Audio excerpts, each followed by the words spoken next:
Welcome everybody. I'm not sure if the screen is showing what it should be showing, but let me just check real quick. This is my first King of the Hill stream. I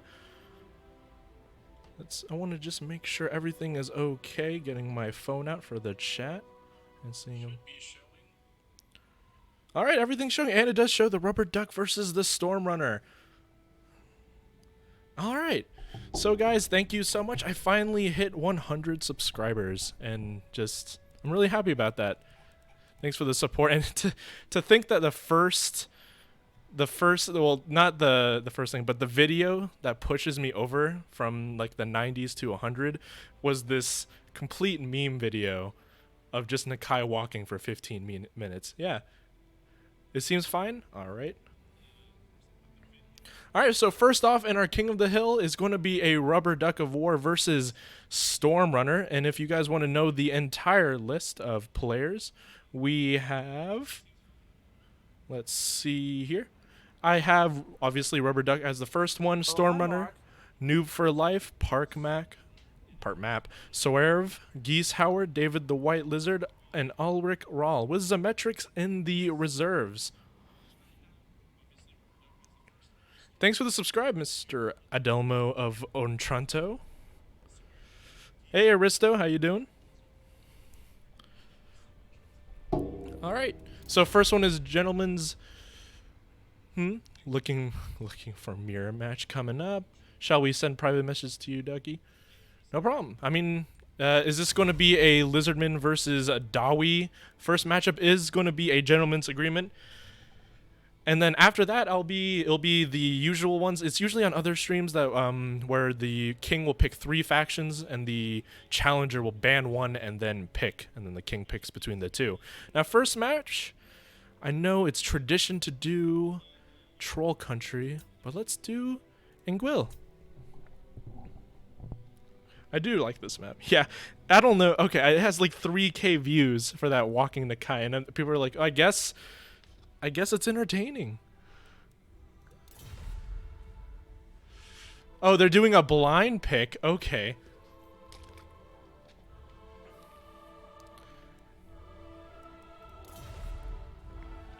Is that so? So don't look Rubber Duck or Storm Runner in the stream, but I can look at your little chats.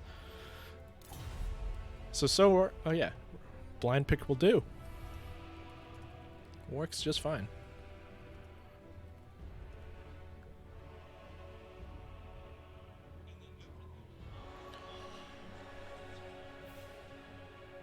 Sent on Discord? Gotcha. I'll look over on Discord. I am using the... Where is it? I see the matchups.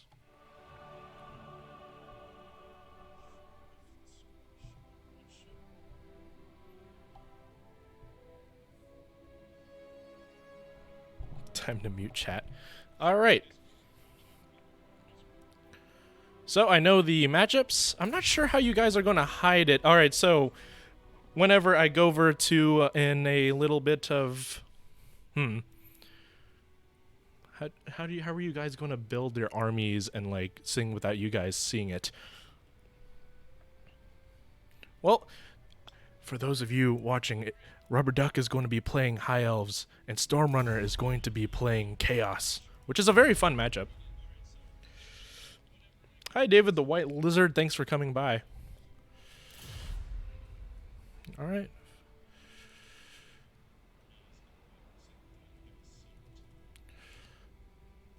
All right. We got both factions. Glory for the Dark Gods. We've already got Chaos in our first match.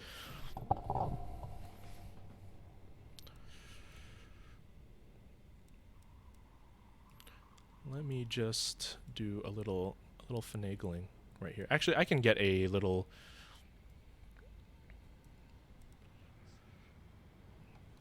screen blocker real sick. Actually, you know, they can see that regardless in the match.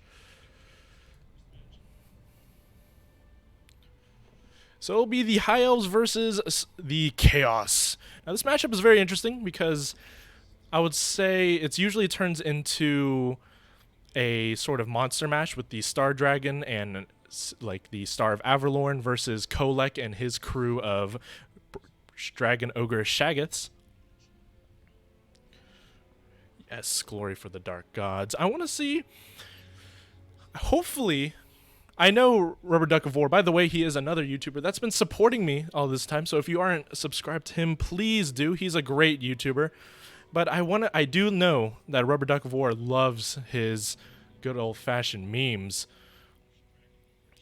So if I can see some Ilithmar chariots, and I know Stormrunner also. Let me just take that out. But I know Stormrunner is also a fan of memes as well. Part of the DBD clan. Of course, the Death Before Dishonor. Yeah, you can't really stop them from seeing each other's factions, but they picked it and they can't counterpick, I suppose.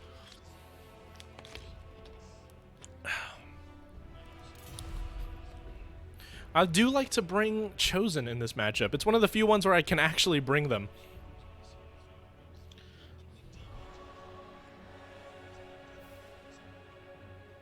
For the meme gods. How is everything audio guys going? You guys can hear me just fine? Hey Zutron Smith, how you doing? I wonder which one. I'm gonna adjust the mic. Alright. Whenever they're ready, we will start.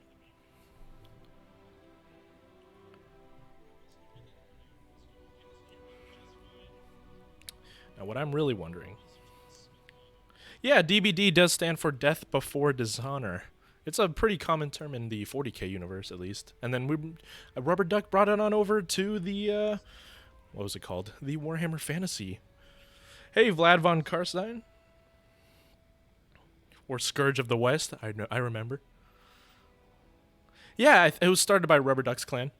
Rubber Duck of War. And of course, as a fellow duck, the Poison Ducky, it would be bad not to follow suit. Hey, Soerv. Sorry about that misspell earlier. You're not Sourv, you're Soerv.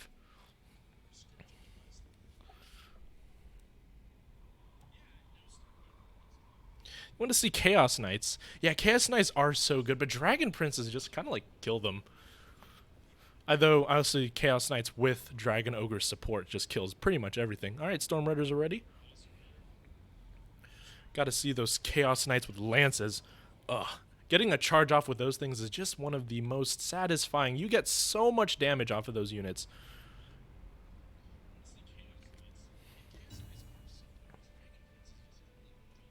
You thought Rubber Duck was being creative? Yeah, so I'm just, I'm an alter ego of Rubber Duck. I'm the more American version, you can say. Yeah, Death Before Dishonor. Yeah, I'm pretty sure it comes over from the 40k universe. As far as I know, I've heard that. I hear that saying from there. Ah, man. So I know Stormrunner really loves Archaon. I wonder if this is going to be an Archaon versus Tyrion duel. I know Tyrion usually wins that because his melee defense just goes off the charts and is just getting a hit on them. Let's rock and roll. All right.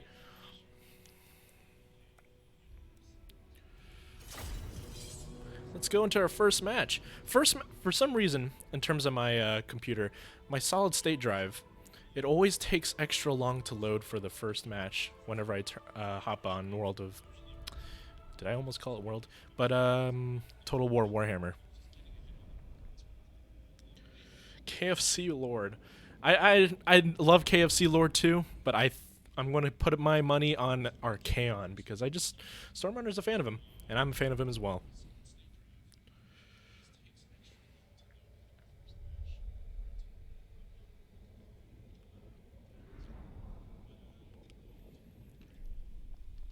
Maybe we might see some Shadow Walkers. Actually, no, against Chaos, that's a little too heavy in the memes, isn't it? Really, I did not know Chaos Knights had the most health of any Cav unit. When I think of tanky Cav units, I think of Grail Guardians with like their perfect vigor and their melee defense being so high. I guess in that case, that's why they're tanky, not because of their health stat, right?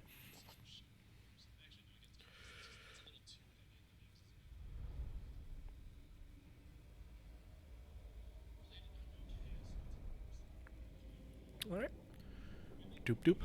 The map is Anguilla, as you guys can so graciously see. The one everyone has trouble saying. I believe every single person I hear says it in a very different way. It's La Anguille, Languille, Anguille, where you just completely ignore the L, which I do. Yeah, Chaos doesn't have healing, that's true. I guess that would make sense why they have so high HP points. And then there's like Black Orcs, which have like ludicrously high HP.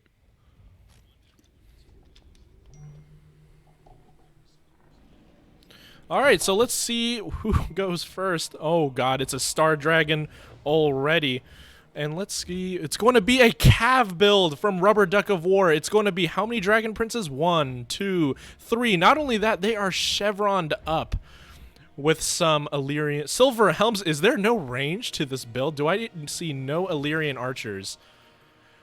This is a full melee Cav build, ladies and gentlemen, with Alariel to heal everybody up and a Star Dragon to be the power. I'm really surprised to see no ranged. This is going to be magnificent.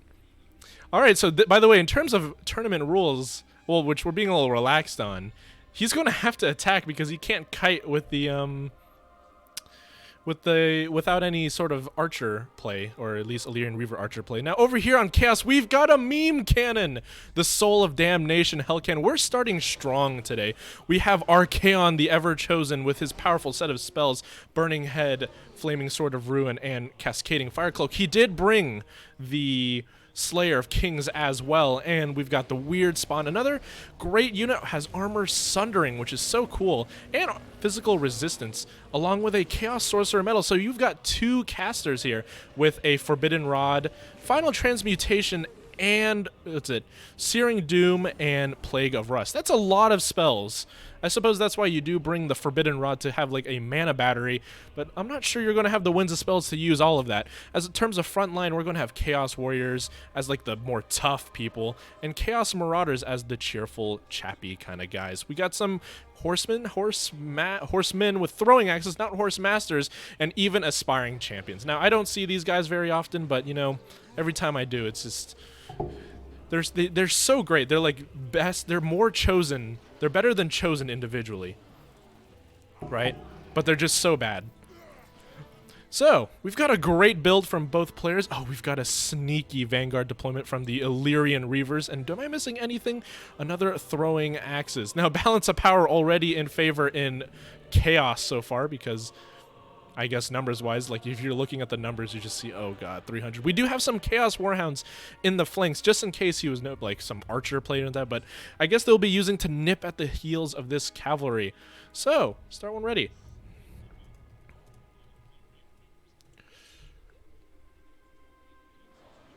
Let's rock. Do you hear that? It's the sound. It's Gondor calling for aid. All right. The IL shall answer 300. Yeah, I can assume Stormrunner just looks over at his opponent's army and sees 317 models, and I'm just like, woo, that's got to be one elite army. And an elite army he does bring. So it's the Cav charge. We've got the Silver Helms and the Dragon Princes moving forward, along with good old Star Dragon. How will Stormrunner deal with this? This Hell Cannon shot is actually very important. Look how much damage it does. Like, that was how many models right here? Oh, 4 models in 1 Hell Cannon shot. And because of the tracking nature of the Soul of Damnation, it will land most of its shots into these Cav units. So Rubber Duck has to take this out relatively quickly. Now, the Star Dragon can dive in there, but it will be blocked by the high mass of the Weird Spawn. And we see we're having our first moments of skirmishing as Rubber Duck chases these Marauder Horsemen and kind of feels out this Chaos army. Are those Chaos Warhounds moving in yet? No, they are not. He could be using them to sort of screen them when he tries to go in for the Chaos Soul of Damnation. Now, the interesting thing about the Soul of Damnation is that because of its Regiment of Renown status, it has a much higher rate of fire than the normal Chaos Cannon. Now, Rubber Duck is flying over the army looking for a good breath attack. He's going to breathe on Archaon. Ooh, but dodged by Stormrunner. Very great play right there. And he's making a defensive box as the Dragon Princes charge into the Chaos Warriors. And they're starting to lose decisively, but going back out, this Chaos Hell Cannon. Oh, a lot of friendly fire right there. But Archaon and the Chaos Warriors being the screen for this. Another beautiful charge from some Illyrian Reavers, I believe. Not the Silver Helms.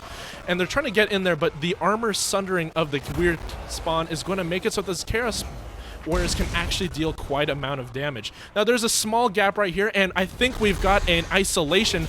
Archaon is by himself. This could be terrible, because without Archaon, Chaos is very susceptible to leadership problems. Now another skirmish right over here. It's going to be Dragon Princes versus Aspiring Champions. But remember, Aspiring Champions have like no mass. I think the main engagement right here, this is devastating for Chaos. This Slayer of Kings may be popped, but you can't protect yourself from a healing group of Fireborn and the Star Dragon.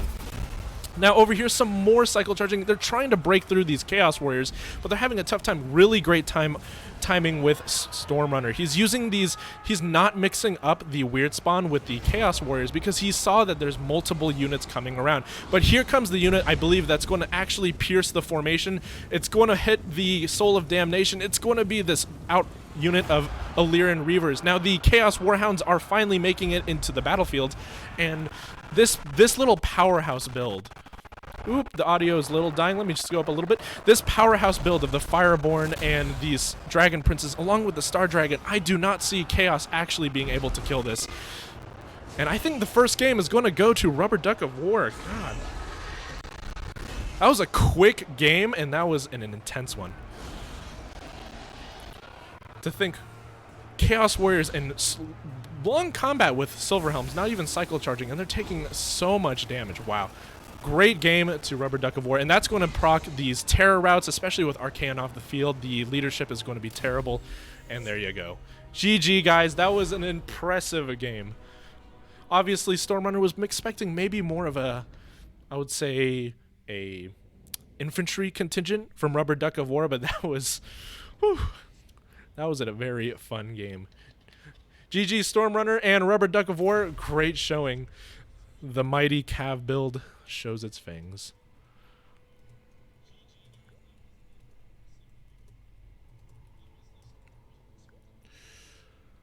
One second from a final transmutation. Yeah, that would have been so good with the grouped guys. Unfortunately, I don't think that would save Archaon right there.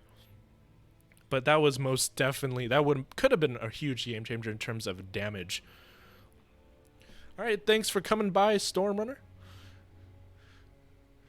Yeah, that I think it was the main thing, is taking out Archaon right off the bat. He was the ability, he was essentially the only person that could deal a significant amount of damage to the other, either the Star Dragon or Alariel or those Dragon Princes, at least alone.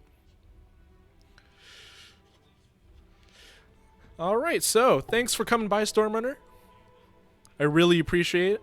And I think next up is Noob for Life. So let me invite him.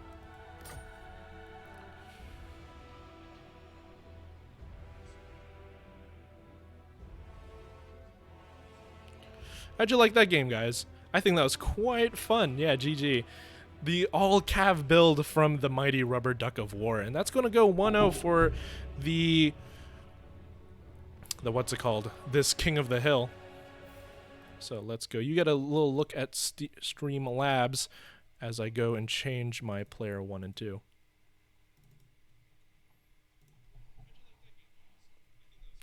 One. And it's going to be Noob for Life.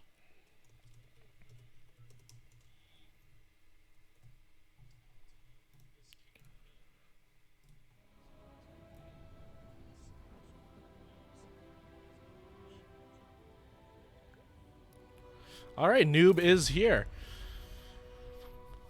Another great person. I've been playing with Noob for pretty much the start of my Warhammer career. All the way back in either Rubber Ducks, either some of his tournaments or anything, but he's part of the mighty Extreme Meme Team clan. And that's a very well-known, very powerful, everybody that's part of this clan is usually a great player. He's got his cursor on Talaquia. I believe that's Tic-Tac-Toe's faction. Because you can't... oh, God. Tic-Tac-Toe. Some of the... an interesting lore to say. He's obviously a meme.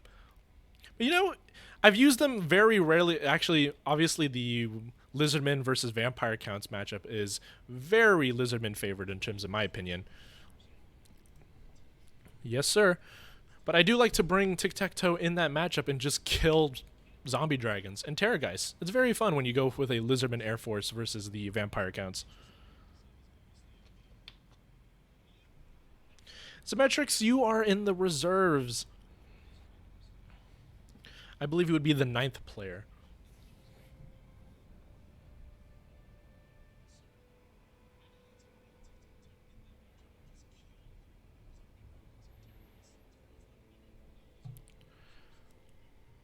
Now, we are using this new sort of band format that our great, I believe, Shetland Apache, Aerocrastic, and all of those great rule makers on this community have come up with. And it's that the king, or not just the king, but when it comes to the last match in a best of 3 or best of 5, the person will, in the player 1, will pick 3 factions. In this case, Rubber Duck of War, you see, is Lizardmen, Wood Elves, and Skaven.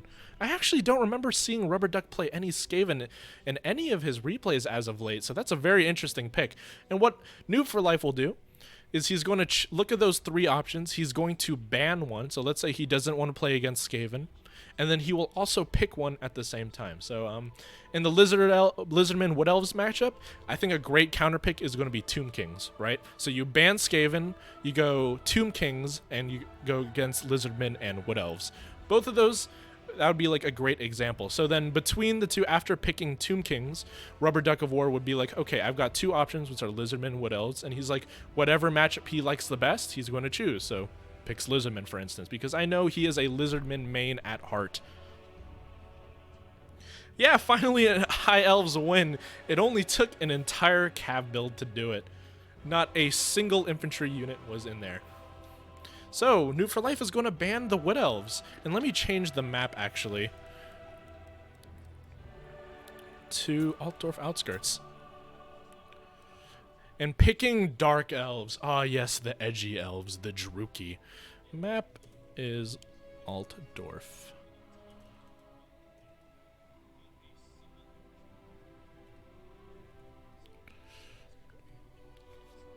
I know there is a visual bug right now. Even though we are in the lobby and everything, you can't see the map change. So I do like to put it in the chat. So right now, Rubber Duck has the decision between Lizardman and Skaven, and it has to go up against Noob for Life's Dark Elves.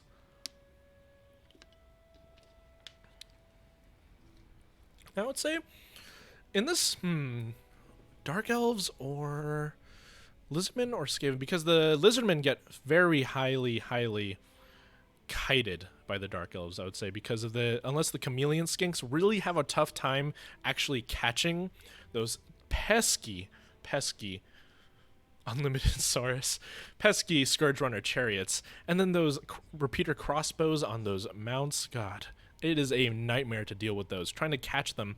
Not only that, the second you're out of position, those Slaanesha's Harvesters, or those just really cost-effective Cold One Spear Knights. Oh no, we see the dreaded Dread. It's going to be Lokir Felhart's sub-faction chosen by Noob for Life. I know if this is like Felcon's is one of his favorites, legendary lords, and let's see if Noob for Life can give him justice.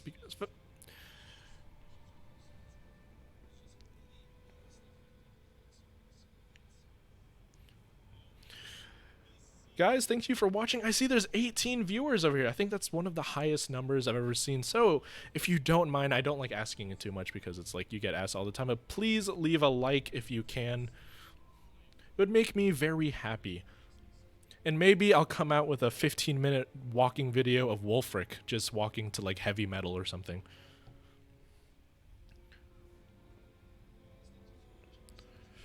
Alright, so we've got the Lizardmen versus the...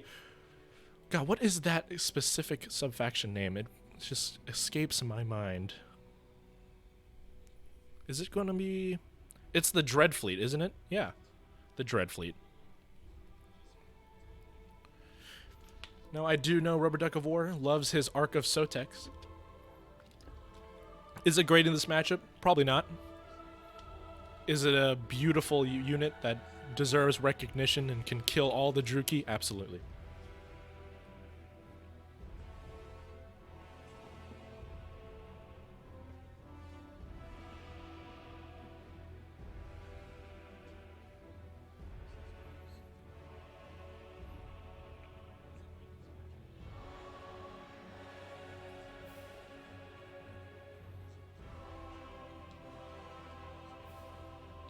The Blessed Dread. That's the name of it. Oh, okay. Thanks, Darth Pendragon. It's the Blessed Dread versus the Lizardman.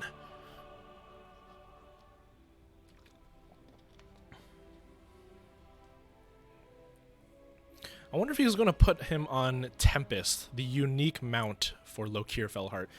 It's really interesting that he can regenerate. He's practically like, he has the hungering passive of like any vampire. And when you look at Lokir, he has like red glowing eyes. He honestly just looks like a vampire lord that can't use magic on the Dark Elf roster, right?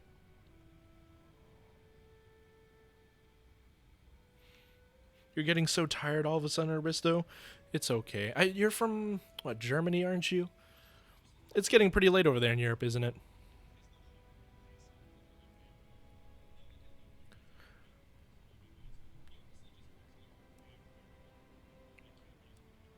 All right, we can start whenever ready. These people are building their masterful builds, ready to rock and roll, says Rubber Duck of War. And I'm assuming Noob for Life gonna bring some spicy memes himself. Maelstrom, not Tempest. My god. Where am I getting all these names in my head? No, Maelstrom and Tempest are pretty close in terms of diction, I suppose. But it does have a very unique, I would say, animation when it's flying. When Maelstrom flaps its wings, there's like a black shade of clouds going right behind it. Very cool looking. I'm not from Europe, Aristo. Oh my god. You can't hear it from my voice?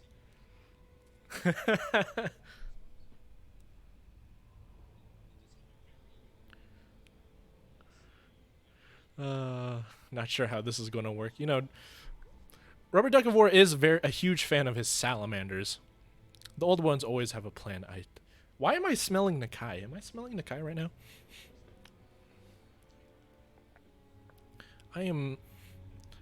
I smell the start of a Nakai salamander build.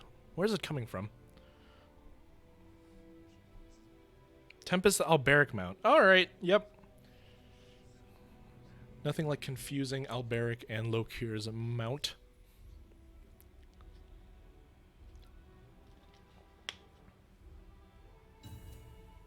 I have a Brummy accent.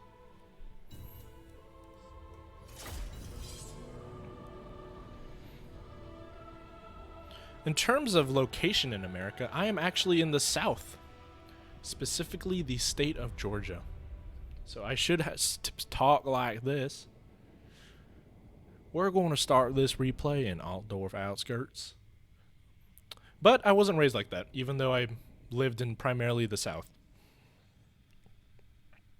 A Southern American accent.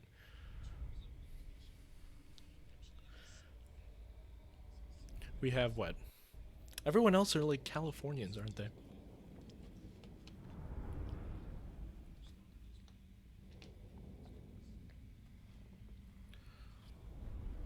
Now, I do really like Altdorf Outskirts as a map because it has a very heavily forest. It's a map that's not completely the same on both sides because that's kind of boring, but yet it's still balanced because it's with some uneven hills and a forest on one side, and you get to see Altdorf just towering over the armies fighting.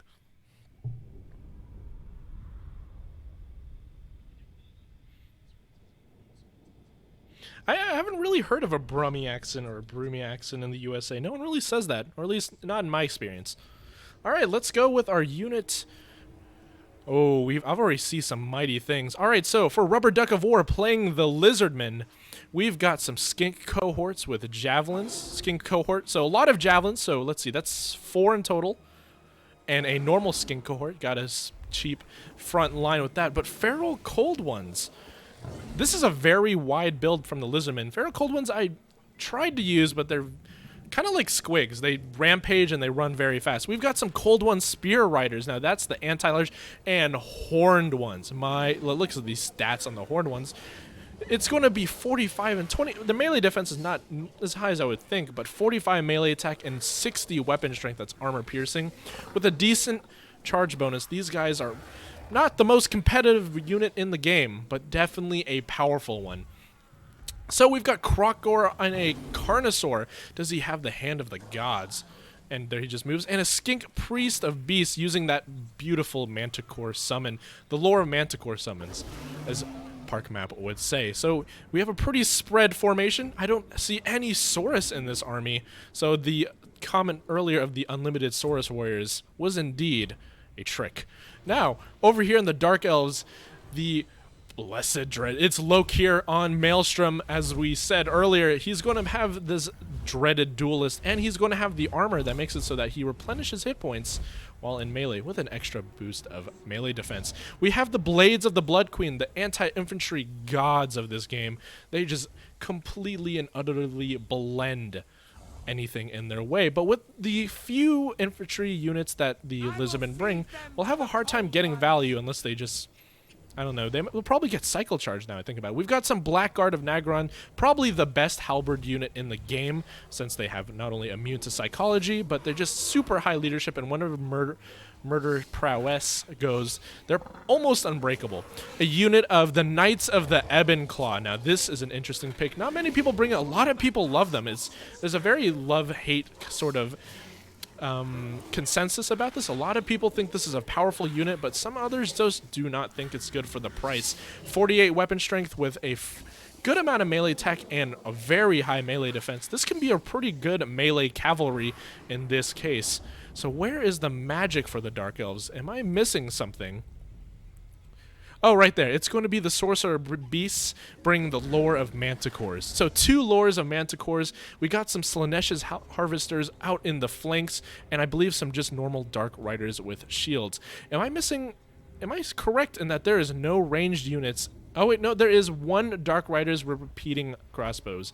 So we have a pretty decent army. In terms of numbers, the Lizardmen outnumber the Dark Elves by quite a bit with the very wide skink cavalry build. This is actually Lizardtonia. All right, I believe they're ready. Start whenever. This is going to be an interesting build. So pretty much the game plan is that if he can just win, at least for Rubber Duck of War, what she's going to be looking for is going to be completely and utterly destroying this cav sort of build. Yeah, this is going to be a tough micro build for Rubber Duck of War for sure. So he's going to try to squish and kill all the mobility options of the Dark Elves, and he really can't fight these Blackguard and these Blades of the Blood Queen, as it's going to be a really tough one because the only infantry Lizardmen have are skinks with javelins. So let's see how this goes. We're going to start the first engagement as everyone moves forward. There's going to be like a sort of spell thing on Lokir Felheart that is permanently there. Hopefully that goes away. Maybe it's just a little bug. Hey, Consul of Rome. You'll be in the reserves, absolutely. But let's see it with this, how this goes. Lokir Felheart flying over. He's probably going to be looking for really beautiful breath attacks for these skink units. Ooh, but it's like, I'm telling you, it's going to be tough microing because all of these Blackguard of Nagron and dealing with these sort of pressure. But we do have Krokgar, right? Krokgar can deal a massive amount of damage for the Lizards. We got a single charge right here, right at the beginning, into Dread Spears, but maybe they were braced because they didn't take that much damage, but so much Javelin fire. It's like, this is real skink skirmishing. You may not have the skink skirmishers, but the Javelins act as sort of a way to slow down. Now over here on the flank, we do get a really good charge from the Knights of the Ebon Claw onto the Feral Cold Ones. Now my audio is bugging out a little bit. I believe it's a summon from the Lizardman side, so this is 1 Manticore out of the 4 Manticores that can be summoned this game, but the Feral Cold Ones going to be taken out rather quickly by the Knights of the Ebon Claw, and Krokgar actually destroying the Blades of the Blood Queen, something I did not see. I think the Horned Ones, right? Horned Ones versus the probably one of the best matchups that the Lizardmen have here, but it's going to be the Blackguard. How will the Blackguard be dealt by this Lizardmen army? Now I'm going to move a little away from this little combat, have a little overview look because the audio seems to be bugging. Usually when I get too close, the audio can bug sometimes. But the Knights of the Ebon Claw swooping around and trying to support the Blades of the Blood Queen before it's too late. But New for Life, Slaaneash's Harvesters have regrouped with the rest of the Dark Elf army. And what is Lokir doing? Lokir took out the Feral Manticore summon and is looking for blood for the Cold One Spear Riders in the back. Now that is an anti-large unit, be careful, but as long as they don't have the charge on him, he should be fine. Now good job on Noob for Life using his Dark Riders to scare off these little skink skirmishers. And I believe the one unit of Dark Riders getting their value, shooting into high value targets such as Krokgar, as he's taking quite a bit. Now look at the health of those those horned ones actually taking quite a beating while fighting Harganeth Executioners, believe it or not, even though they are more of an anti-infantry unit. I don't think they're coming back anytime soon, and a massive Soul Stealer going on in this blob fight. Now, I don't know. Okay, so this is one where. Wait, that is a Soul Steal M. So yeah, that's because of these Slaaneash's Harvesters. I was very confused for a second because I saw the lore of the Manticore being there. I was like, wait a minute, he didn't bring Lore of the Dark here. Now, Balance of Power firmly, actually very, very much in the center as all the important units in terms of Dark Elves being chased off of the Harganeth. And this is becoming a huge blob fight. And I actually think the blob fight should, in theory, favor the Dark Elves because saturation from the Blackguard of Nagaron should truly be beat out. Even in the Knights of the Ebon Claw act sort of more as a melee cav. So the longer they fight, I think the Dark Elves will do better in this sort of engagement. Now I'm going to zoom out a little bit more because my audio is seriously bugging out right now. Sorry about that. And the good old Blackguard of Nagaron coming back from the rear, going to chase into this Krokgar. Krokgar has a Word of Pain active on him, and the Slaaneash's Harvesters are starting to get this really incremental value, just slapping and using their debuffs. I don't know how Rubber Duck of War is going to deal with these Blackguard of Nagaron. Now over on the flanks, he is using some Feral Cold Ones. This is actually a really good choice of the Feral Cold Ones. Chasing those repeater crossbows, they kind of act as like almost warhounds for the Lizardmen faction. And we'll look here, Skinks just double teaming the Dread Spears, one of the few units they could beat as long as they're Dread Spears. But here comes Lokir Fellheart. He's going to start rampaging Rubber Duck's units, and he's going to terror out the Skinks. It's going to be very tough. I really don't think the Lizardmen have a way of dealing with this. Krokgar can scare off what's rest of the Blades of the Blood Queen, but this little death box of Blackguard of Nagaron along with Lokir is going to be quite detrimental. You can go a little further. A nice Hand of the Gods shot straight into Lokir. Did it do that much damage? Actually, Lokir is taking damage, but remember, he is one of the lords with regeneration. Now another blob going in here, if I can zoom in. A blob of Blackguard Spears and Lokir versus, I believe that's going to be some Cold Ones, and the casts are getting caught as well. This is going to be a tough one. I think if the Lizardmen need to bring it back, he needs to get Lokir in a bad position. You get Krokgar to take him out, and a breath attack. And ooh, that's, you know, breath attacks versus single target entities, it could be worse. So Lokir, I think, is actually going to charge in here. Does he have the swiftness of Quetzal? Yes, he does, to get out.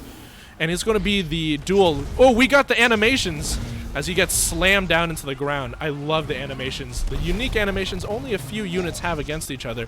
So it's going to be the duel to the death from the dreaded duelist. Does he have his buffs active? He doesn't. So he's losing this battle against Krokgar that is getting massively buffed. But here comes the rest of the Dark Elf contingency. These powerful Blackguard of Nagaron going to screen away, make sure Lokir comes out alive. And Maelstrom can regenerate if he just, as long as he's in combat. Maybe fight some Skinks, maybe some Feral Cold Ones. As long as he's in combat, he will regenerate, and it's going to be a real challenge for the High Elves, especially with this blobbing. Dark Elves, just New for Life, and the Dark Elves just need to keep tight in a very powerful formation, and I don't think the Lizardmen will be able to crack it. Krokgar just kind of like pointing out, he's around the outskirts. He's literally an apex predator looking for little jumps. He's actually going to go to the back of Lokir, a really great charge back behind him. He might be able to take him out.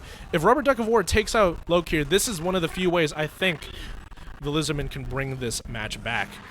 Now he's going to actually, I like this cycle charge play. He's using these skink cohorts. He's sending them in one at a time, I believe. Now Lokir is back in the sky. Can't really get him now. As Krokgar is going to be continuously cycle charging. And another spell, the Curse of Anraher. Anrahai. Anraher going off, reducing the melee attack and speed of the units, but Lokir is actually going in for the charge against Krokgar. Can we see a win for this? With the Ebon Claw is coming in. Ebon Claw is coming in. That's going to screen for Lokir. And Lokir is going to... He's taking damage. These animations... Krokgar just doesn't give a damn about all these chaff around him. He's just going to go straight for the kill, right for the throat of Lokir. But Lokir does have his support now fully started. But it's going to be the swiftness of Quetzal bursting everyone away, giving him a chance to actually get another hit. And unfortunately...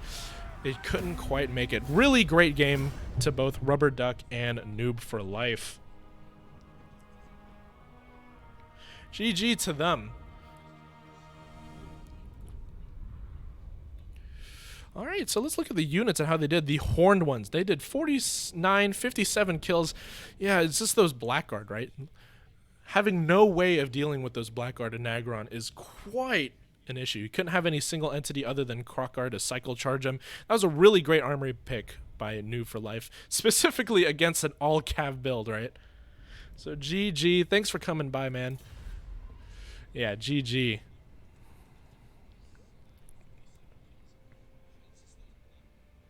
By the way, did they nerf Kolek? I rarely see him in games, and I remember he was picked like 90% of the time back in the days. I do not believe he was nerfed, but I think it's more of a meta shift. All hail the king indeed. Noob for Life is our next king, and I believe the next one on our list is going to be Park Map. Park Map, if you're here, please come by.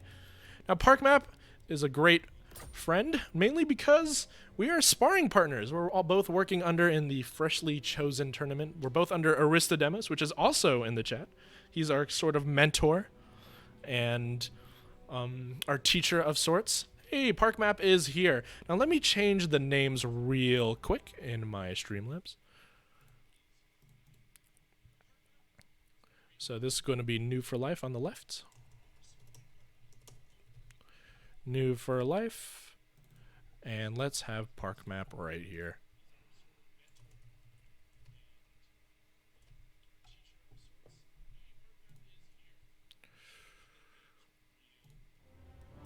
Alrighty. Hello. Alright, so King is going to choose 3. It's the same format, and I'll change the map. Where can we go? I think this is the time for Troll Country. Where's Troll Country? I just went over it. Yeah, there it is.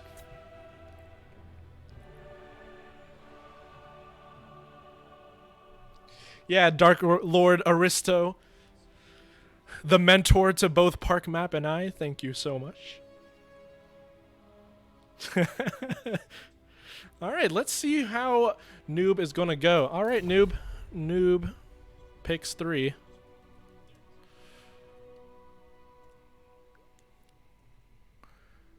Park Map bans 1, then picks.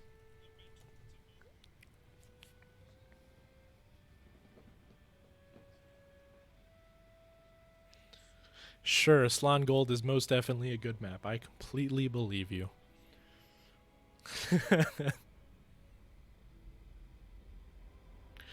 Oh, man. You need to stop being King Theoden. But Cav builds worked. You showed us. Cav builds are fantastic. Now, since Park Map is my beloved sparring partner, I do know some of his strengths, and that is Dark Elves and Beastmen. Now, Noob for Life going for the Lizardmen, Norska, and Warriors of Chaos. Very powerful matchup. Now, I wonder what Park Map will do in terms of banning. Norska, Warriors of Chaos. Can he deal with the powerful rushes of both of those factions and then ban maybe Lizardman and go something along with the Dark Elves? You never know. Or maybe Parkmat will choose something he's less comfortable with. I know he does like he can play other factions, but he's very matchup dependent. Let me real quick. Oh, I hi, know. Mark. Sure. Can be in the reserves. Alright, Park Map is going to pick Beastman, ban the Lizardman. That's a great choice because that's a terrible matchup for the Beastman. Troll Country it is. Gunda Plays, thanks for subscribing to my channel. I do have a notification. I'm so happy it finally worked. Usually it didn't work for the first few streams I tried, but if you guys don't know the backstory, the vehicle that shows up anytime someone subscribes is the Tog. It's a very beautiful tank. And sometimes sometime later I'll show you how beautiful the Tog really is in like a casual Saturday stream on World of Tanks or something. The Tog is a beautiful machine. And no one can convince me otherwise. Stands for the old gang, by the way. Come on, Beastman. Yeah, Beastman versus Norska. This is going to be a powerful, really fast matchup with very powerful sort of punching forces. And this is on Troll Country. With a small map like this, it's going to be a monster mash of either Minotaurs versus like Famir and Mammoths. How does the Beastman actually do this matchup now that I think about it? The Minotaurs with Sword and Shield, it has been sort of said that Minotaurs with Sword and Shield are pretty much better.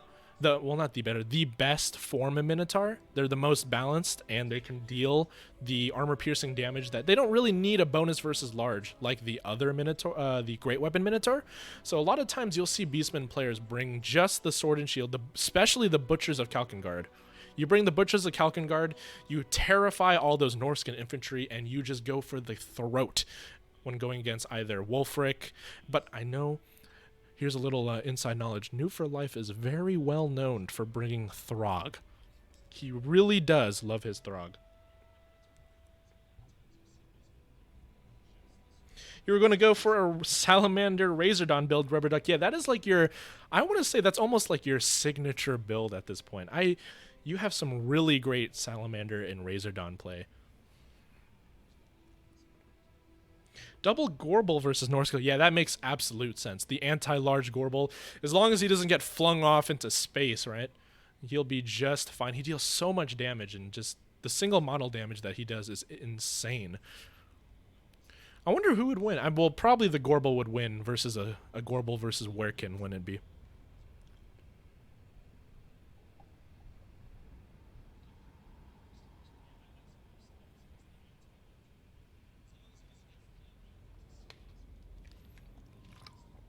Alright, we're starting whenever they're ready. This is going to be an intense match. Both one of the most aggressive factions in the game, although Parkmap is going to have the mobility advantage, unless Skinwolves. I wonder, Skinwolves can be really good against Centaurs, shouldn't they? Centaurs and Minotaurs.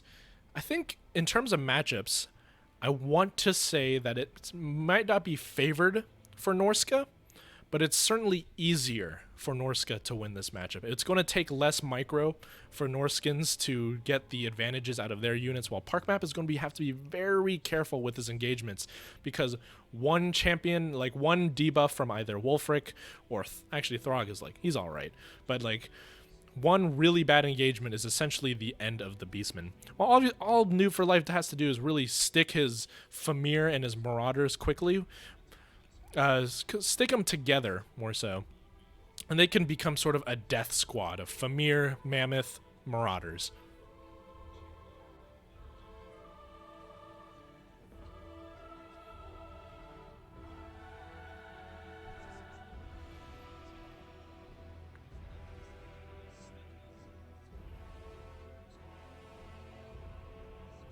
Hey, I got a new subscriber. Aristodemos. For some reason I got a super delayed. Thanks for subscribing. Gunda Plays and Aristodemos. Thanks for subscribing to my channel.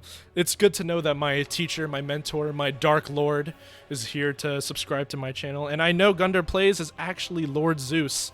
The man, I'm not sure if he's the person who came up with it, but whenever I think of the Chariot Death Squad, I think of Lord Zeus and his Cetra the Imperishable plus a Necrotect and a... what's it? A Tomb Prince, and you essentially just killed 2 Dragon Ogre Shaggoths. All right, I believe they're ready.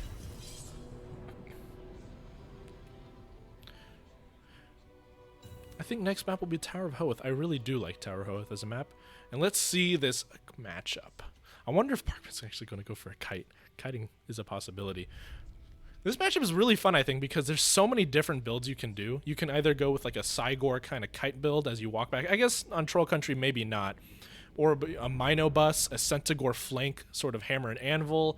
You can go with, on the Norscan sides, you can go with like a Javelin build, or with a good infantry corps like Marauder Champions, or something like... I think the most common one would be Mammoth plus Famir, because you can't really go wrong with that. And maybe some Skinwolves as well. Now, an Air Force can happen.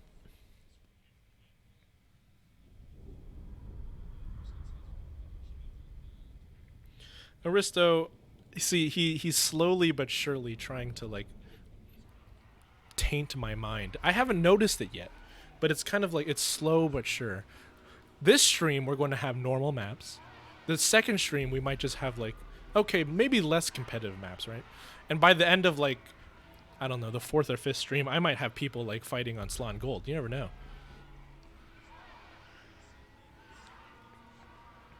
All right, let's go in. We have loaded in, and I see an Air Force by the Beastmen along with the Norskins. Very interesting indeed. We have 4 Harpies coming in with the Beastmen with some 2 Chaos Warhounds with poison, the better form. If you pretty much can, always take the Chaos Warhounds with poison over the normal Warhounds, unless you need a very wide build, which is usually not common. Centaurs, 2 normal Centaurs, so they don't have armor piercing or the great weapons.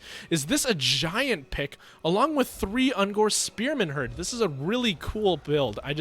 Chaos Spawn as well. Now, ever since they reduced the cost of Chaos Spawn, they are just such a powerhouse unit. So am I going to see Malagor, or it's Morgur the Shadowgave, along with his buddy, the Bray Shaman of Wild? Is this a summon build? I'm smelling some summons. Let me specifically look at what he's brought. Yep, I saw the Jagged Dagger, and that is actually Vile Tide, so that can deal a good amount of magic damage, and I believe that is the Cygor summon right there. I know I have to get close to you. Just give me it. Yeah, that is Savage Dominion. So we've got Cygor summons. We've got a pretty interesting build for sure on the Beastmen. Now over here on the Norskins, we've got a build of Marauders. Now Marauders are so cost efficient, and we've got a Feral Mammoth. So we've got a cheap front line, or the cheaper front lines, but Marauders are super cost efficient in this matchup because of the passives they have being like Norskins and getting stronger the longer they fight. And specifically against Spearmen, that's going to be a tough fight. A Feral Mammoth and a Frostworm. That's going to be a devastating combo, along with Wulfric the Wanderer. He did not bring Throg this time. Oh my goodness. This is going to be a tough matchup for the Beastmen. How are they going to deal with these Mammoths? Some Skinwolves and the Beast of Tashnar to be a mobile crew, along with the Shaman Sorcerer Lore of Fire, along with Fireball, Cascading Fire Cloak, and I believe that is Burning Head. He did bring an item, though. What is this item? Scroll of Shielding. Okay, so that's very common, by the way, where you get the Scroll of Shielding and you put it on Wulfric because it's a good tactic to focus down the Lord, specifically one as big and juicy and thick as Wulfric the Wanderer. So, I believe we're going to have another unit of Skinwolves on the right and there, and we have a good match on us. We're going to start. I'm going to look at the chat real quick. All right, they're just saying they're good sportsmanship between the 2 players. Let's see how they go at each other. Norska doing Norscan things, moving forward, and I think that the, oh no, the Beastmen are pushing up with him. This is going to be quite tough. The Giants are going to be really cost-effective against Mammoths, but these normal Marauders will just completely destroy Ungor Spearmen. Now, here comes the Harpy play. I wonder if Park Map is actually going to try to goon out the Frostworm with that many Harpies. I think it only takes 2 Harpies to take out such a powerful air unit. Now, it's going to be the first charge. This flank is relatively open by the Beastmen, and the first charge forward by the Mammoth going to go into the Ungor Spearmen and destroying them. Even, I believe they actually did have charge defense as they were braced. But get into any long sort of combat, and this Mammoth will do an immense amount of damage. Now, Parkmat needs to be careful here. He is getting flanked on this side and the top, while the bottom flank is collapsing by the Beastmen. It's a side switch. Instead of a sort of front line like this, it's a front line like this. The Chaos Spawn are going to get there, and the Frostworm trying to deal its slowing aura and moving around because there's so much Beastman air, and he's getting collapsed upon by all these Harpies. Rest in peace to audio. Yeah, maybe I'll change my graphics or something later. My computer seems to be screwing up itself a little bit. So right now we'll just get a higher view. So Ulfric and the Mammoth is going to be standing together in a death squad. It's going to be the platoon, but a summoned Cygor over in the distance. Let me get a zoom in. A summoned Cygor in the distance trying to support the Giant and the Harpies. Now, I don't see how the Norskins, not the Norskins, but the Beastmen will actually deal with these Mammoths, but it's actually balance of power in the favor of the Beastmen. Looking at the flanks and how they're dealing with it, they really collapse this one flank over here. So the double Giant play can work together, and actually the Frostworm is getting clubbed right now. Half health already. That Giant really did a huge number on this Frostworm. So the second he landed, got clubbed to death. Yeah, how to win as Beastman versus Norska. It's going to be tough. The Chaos Spawn are always a great pick because the Beastman Chaos Spawn are different from normal Chaos is that they have poison on their attacks. But right now, Norska has a complete lead in terms of mobility. He can attack when he wants to, while the Beastmen are really grouping up in sort of a squad. A cycle charge here by the Feral Mammoth, trying to get a good smack into that Giant, and the Giant is losing decisively and getting hits. It's being taken down. He might actually fall over. He's very low. A breath attack from the Frostworm hitting the other Giant, and this is going to be a very decisive play for this Norskin versus Beastman matchup. Can you take out the Giants, or can the Giants take out the Frostworm / the Mammoth? Now, over on the flanks, yeah, we're scaring off all the sort of the outskirts of this Norskin army. I think we're okay on lag, are we? Yeah, we're okay. A little bit slow motion here, but no issue with that. And really, we just need to be focusing on this main engagement. Morgur is in this, and because Morgur is in this, like you see Morgur just in the center of this huge pocket of death, he does apply poison, right, with his basic attack. So applying poison to Wulfric. Wulfric is actually around 50% health, with the Feral Mammoth being quite low. Another summon. It's going to be another Cygor. Remember, a really interesting play. Oh, this is going to be the Chaos Spawn summon. We're having a little bit of lag right here. Hopefully it's not me. As the world slows down in slow motion, as the Chaos Spawn come up behind. This is a great play by Park Map. These Chaos Spawn are going to push these Mammoths, make sure they're completely surrounded, get the leadership debuffs and the attacks in, while a huge cycle charge from the Frostworm comes in. I think as long as these Mammoths are stuck in this, the Beastmen actually have this in the bag. Specifically those Skin Wolves. Not talking about the Skin Wolves, but the Beastmen should have it in the bag as long as they stick together. Come on, internet, hold still. Oh, okay, I think we're going okay.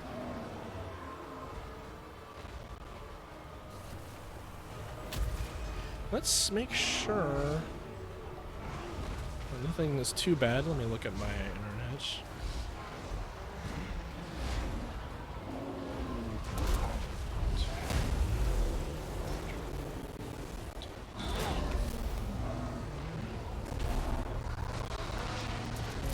Alright, and it seems to be getting better. I believe it's going to be the boat. Oh no, it's a burning head coming down and roasting those Beastmen on the flank. Ooh. But one of the Mammoths is actually going to be routing off the battlefield. It's going to be very dangerous, and you can use these Harpies to chase him off with no way of Noob for Life actually defending him.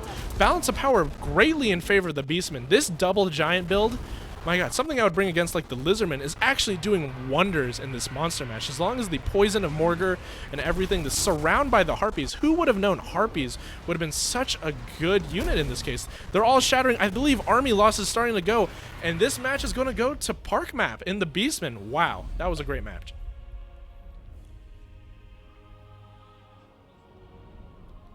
That was a very good match. GG. Let's look at those stats. Those giants, my goodness. Harpies doing 36 here. They're Centaurs, and the Ungor Spearmen did have Chevron, so they lasted a little bit longer than you would expect. My god. I did not expect. I was actually thinking the Norskins had the advantage in this, but those double giants, they really did pull above their weight. GG.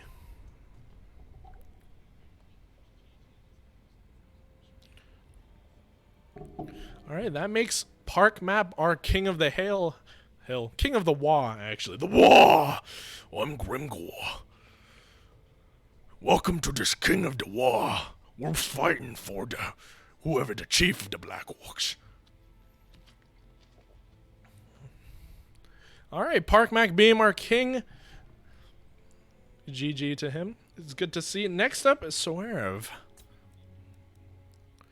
So, if you are here, let me invite you to this lobby. And let me change the names up.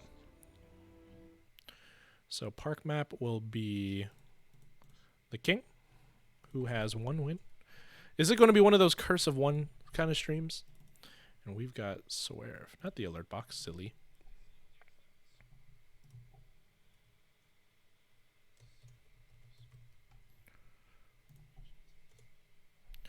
For some reason, the game wasn't, my Streamlabs was not picking up my tab of my gaming tab and doing the game capture. So I had to do like my desktop capture, which I hope you guys don't really mind. It's not too much of a deal. All right, so we've got Soerv and Park Map. We're going to go on Tower of Hoeth. A really great map. I do like to skirmish and spar on this map as well.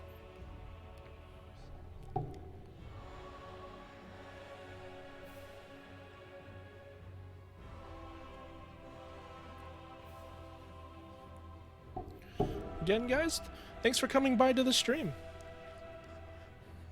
I made it to my 100 subscriber rate. I finally made it past it. Now I'm already at 114. My god, guys, you guys, I love you. This is, you know, the Warhammer community is probably the best community in terms of strategy games. You go to StarCraft, you get some pretty toxic players. Okay, so Park Map is going to do Dark Elves, BM, and VCOS. You go to Warcraft right now, and they're having to deal with their whole entire, like, the Warcraft Reforged debacle. And then you have this very nice sweet spot of Total War Warhammer 2. A beautiful community indeed. If you guys haven't left a like yet, please feel free to. Alright, so we got the DE, the Beastman, and the V-Coast. I have not seen Park Map play as the Vampire Coast before, but you do have to pick 3. He's going to ban Coast, says Soerv. And let's see how he responds. I actually do not know the factions that Soerv mains. So he's leaving 2 of Park Map's best factions and picks Greenskins. Oh no, Park Map's been practicing against that.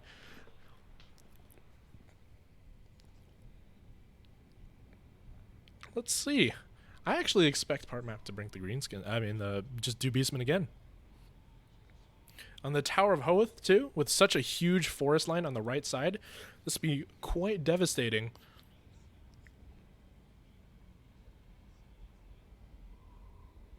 Let me move the Soerv off just a tad. It's just, there you go. Looking back on my screen from my phone, I have pretty decent battery life, so we're good to go. Now in the Greenskin versus Beastman matchup, which I'm assuming Park Map, yeah, so Park Map's going to pick.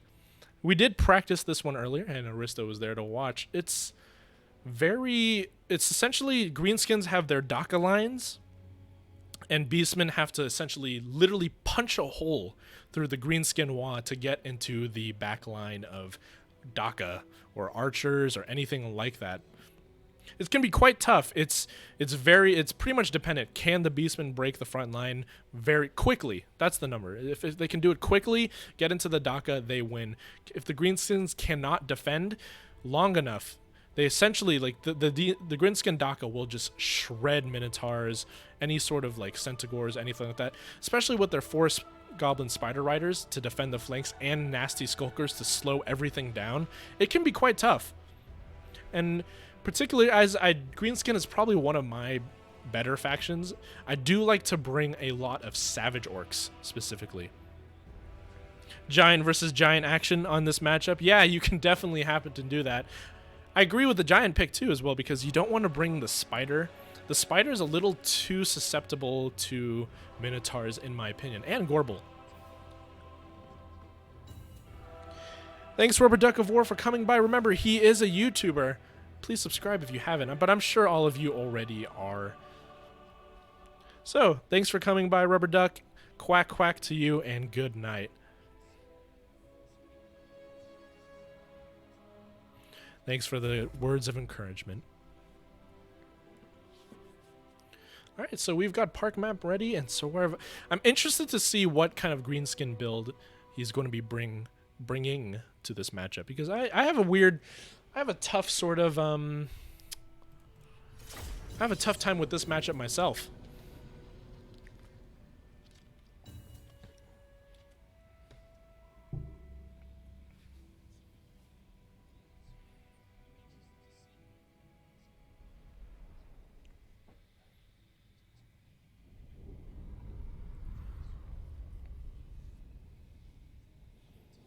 Everyone giving their nice good nights to Rubber Duck of War. He has to work during this troubling time of the coronavirus. A hero of our people, as I could say.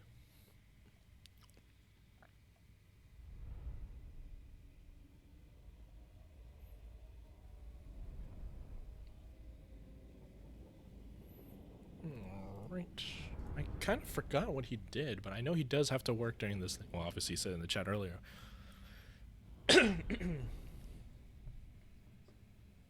Oh no, Papa Nurgle's taken me. I coughed. Let's go into this tower. Oh, I believe in you, game. You can load. I'll definitely see what is making my audio bug out. Maybe I'm going to have to check some certain things. Alrighty. Map is loaded in. Let's see who brings what. For the forces of the Beastmen, commanded by Park Map, we've got a we've got a breakthrough build. 3 units of Razorgore herds. Let me get my unit card back up. 3 units of Razorgore herd, which are so devastating against Black Orcs and that kind of thing. We've got some Chaos Warhounds with poison, some Centaurs to round out the flanks, and Gore herds. Now, these are not Ungore herds. They're the Gore herds, meaning they can do a lot of damage on their charge. Because I don't know why, but like Beastmen charge on infantry, 26 charge bonus on an infantry is quite tough. Now, where is his lord? I know he's over there. It's going to be Morgur the Shadowgave again and a Brave Shaman of Wild, but this time on a Razorgore Chariot. I do like this pick because Greenskins have a tough time holding those down unless they have those specific units, the Spider Goblin Riders and those nasty Skulkers. So that can get in the back line and be devastating. Now, I can already see in the distance what the Greenskins have brought, but we can see a sort of skirmish cav contingency bringing both of the regiments renowned, the Death Creepers and the Morgur's Mangy's Marauders. So we've got some regenerating spiders and armor-piercing projectiles on those Gabos. We've got a front line of normal orc boys, very nice, and a black orc secondary long. And I believe these are these the armor sundering or the unbreakable? These are the unbreakable, that 8-peak loonies being brought by Soerv and Grimgore Ironhide. We've got him, ladies and gentlemen, a hero of our people. Now, another Night Goblin Shaman bringing the... Oh, not Vindictive Glare. Very interesting indeed. So, the spells he's going to bring in, I'm going to assume Itchy Nuisance has to be one of his. Scroll of Leeching to reduce. Gork'll Fix It. Yes. Itchy Nuisance. And very interesting that you don't bring the Vindictive Glare, but those kind of wasp spells will be very devastating. I think we have some more. We have some Savage Orc Boar Boys in the right flank in the woods, and this double giant Black Orc build is going to be quite powerful. How will Park Map deal with this? Now we do have some sneaky Centaurs. Centaurs versus Savage Orc Boar Boys. If this, either one that gets the charge, I believe, should win that matchup. All right, so everyone's moving forward. Park Map using his well-taught lessons. He's keeping all of his support infantry together, support units with his infantry, so that when they charge into this greenskins, ooh, it will be devastating. I know because I've been part of that devastating charge. Now the Orc boy is going to hold it, and I think the Bois is going to be popped soon. Yes, there it is. The Bois being popped right on time, a perfect time, and the Razor Gores and the Ungor is going to charge into the Orc boys. Grimgor is going to go into melee combat here, and remember, Grimgor is a Wah battery. All he does is get Wahs over and over. He can get up to, like, I've seen ridiculous numbers of like 6 Wahs in one game. Now, actually, an Gorkle Fix-It will be cast here so that the enemies cannot leave.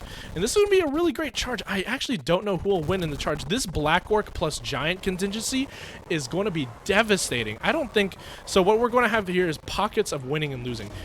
Losing here for the Beastmen, but winning for the Greenskins here and winning for the Greenskins here. Maybe losing... Ooh, this frontal charge is actually very bad for the Beastmen right now. So a Cygor summon is going to be put, and he's going to go Giant on Giant action. Giant versus Cygor. It's going to be tough as he pops out of the ground with his weird fluffy tail. Going to try to stomp on these Black Orcs, while some flanking happens with the Beastmen. The Centaur is finally out of the woods. Where did those Savage Orcs go? Oh my god, really good play on these Morgurs, these Hounds, chasing these Marauders so they cannot, not Marauders, but Skirmishers, so they can't really get the value that they need out of their ammunition. Oh, there. The Savage Orc Boar Boys actually charging into the flank and breaking up, sort of a back sort of hammer and anvil, except the hammer is a giant and the anvil is a boar boy.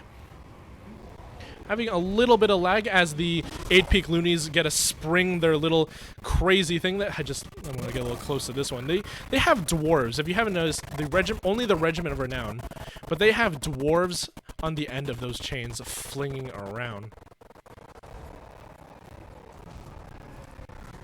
Right now, the balance of power actually very much even, and Grimgor is going to be dueling Morgur the Shadowgave, something you don't see every day. A meme lord versus a good lord. You see Grimgor chopping his axe. I wonder if he has Gitsnick going on about it. Again, apologizes for these sound noise. I'm not sure why this is happening. As if I zoom in too much, the sound just really wants to kill itself. But overall, really great. I want to see the Cygor. I think the Beastmen are starting to lose their sort of staying power. Although both factions not amazing in sort of sustained combat, the Beastmen are much more on their charge. And these Razorgore herds are getting stuck in. You really need the Razorgore herd to be cycle charging, as their stats are really mediocre, except for their charge bonus, because that's really just how they work. They're almost like a shock cav that can rampage. It's the Black Orcs and the Savage Orc Boys, though. With them being so many Black Orcs and Savage Orc Boys and Giants being left. Ooh, we got a nice isolation over here on the Giant, actually. So you can take out this Giant, isolate the few important units. We've got Giants on both sides, so we can isolate this Giant for the Beastmen. You take out this Beastman, this Giant, or leave it for now. Actually, I really like these choices. So the Butchers of Kakangar are going to outspeed them, leave this Giant to be, take out this Giant, and now these Greenskins are going to come in and support this, but if you can take out the Giant just fast enough, the Beastman mobility will come into play here, and you can just leave. Unfortunately, though, the high mass of the Savage Orc Boar Boys, it's going to probably stop them from leaving, and this is why you do have the Itchy Nuisance. Oh, Itchy Nuisance, actually, not the Gorkle Fix-It. So, with the reduced weapon damage and everything of all these Beastman units, I do not think they're going to win that one little monster mash fight. And really great plays by Soev right now. No, he has not used the second wall yet. I'm actually very interested. Now, look at that. Morgur the Shadowgave was just stomped by Grimgor, which is really great, actually. Grimgor being not a meme and actually taking out the Beastman Lord, even though with all of his resistance, he has no armor. He has pretty good, decent stats in terms of melee attack and defense, but Grimgor is the real git. He's the true git. And I believe the Brace Shaman is going to get stuck in here. He's taking lots of hits from both Grimgore and the Giant. The Gore Herd, not the Ungore Herd, are going to be charging in. And here comes the second WAAAAAAGH. It's the resurgence of the Greenskin power. Ooh, Greenskin's really powerful punch back to this anti-charge. And I don't think the Beastmen are going to hold a candle to this secondary wall. Everything is going off the battlefield. These Beastmen, there's everything. It's going to be quite... Yeah, this is believed to be a Greenskin win, and I'm going to take notes myself. Morgar has not been as good enough. Yes, he's still chasing off everything like that, but it's really just this real monster match fight between Giants and the Chaos Spawn. You just got to outlive those summons, and I think the Greenskins have this in the bag. Boop! A good smack with the Giant.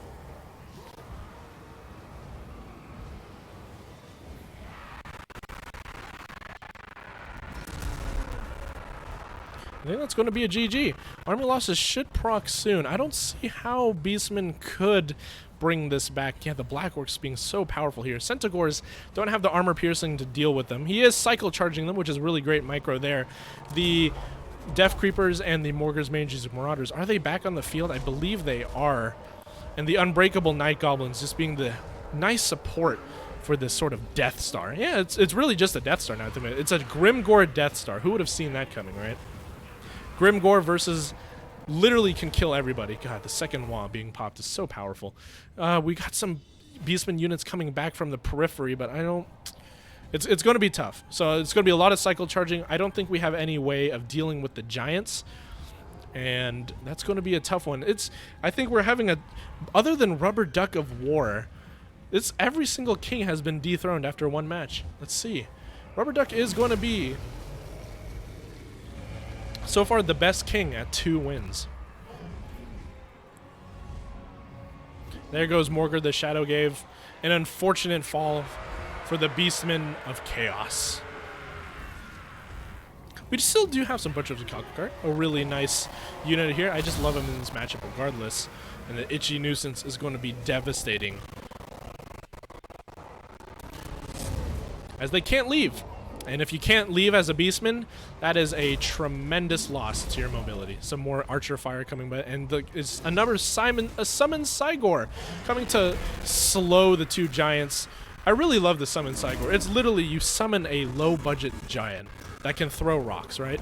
He's going to be routed right off. He's actually going to just straight up fall to the ground, and that's going to be game. GG to our competitors.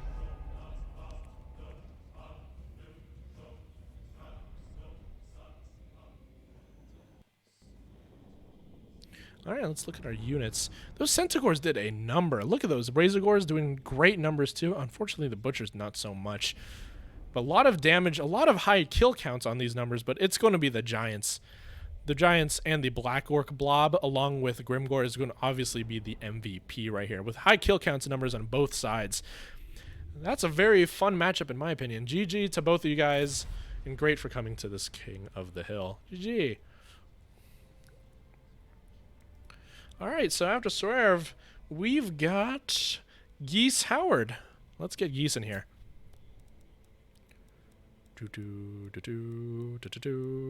Do I not have Geese Howard on my friends list? That is truly going in the book, isn't it? Well, Geese, do you need me to friend you? Or I can, hopefully you can find the lobby. Let me change the map just real quick. The Chill Flow, the Ash Plains, the Huanchi. Is this the one Arista wanted me to play? I'm just going to just take a look at it. Oh, okay, it doesn't actually look awful. Maybe it is. Let's do River MX on. I do really like this, even though the river is not in here. Yeah, River Amaxon is such a great map. I'm going to go to my Discord real quick. Let me make sure I can go to Rubber Duck.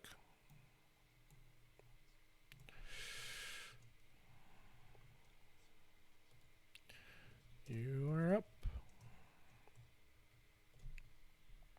Yeah, and then I'll get your code. Discord friends list.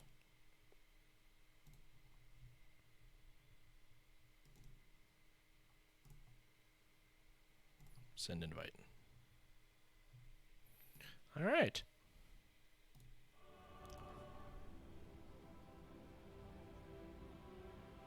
Live by the double giant, die by the double giant. The double giant is becoming such a popular build. All right, just 1 second as I get a second drink.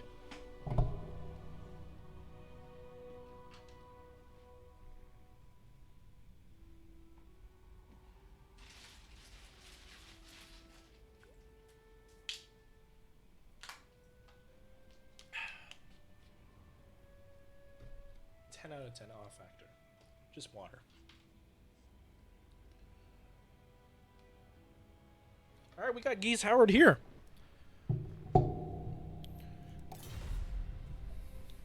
Hello.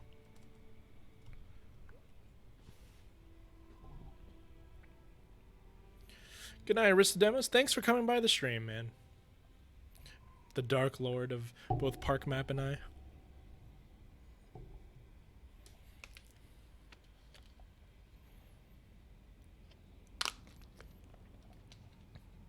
All right, so wherever it's going to be his choice, he's going to pick 3. Geese is going to ban 1 and then pick. Let me change the names back on. There it is. So where of 1.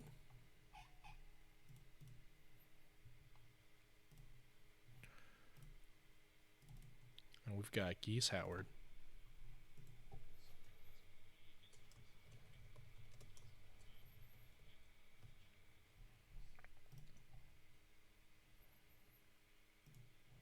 Another friend of my YouTube channel and a friend of our clan as well. Another DBD member, Geese Howard. He may not be a duck, but we're not that racist. So we accept geese and ducks all around.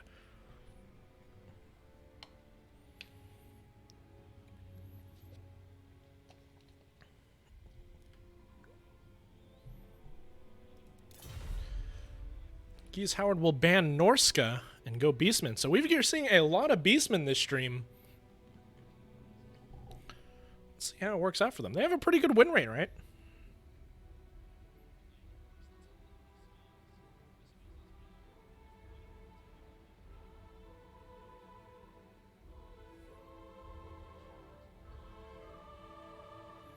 Actually, looking back at the stream, every single king has been won a game and then has been dethroned. Maybe that's just because everyone is so close in skill levels.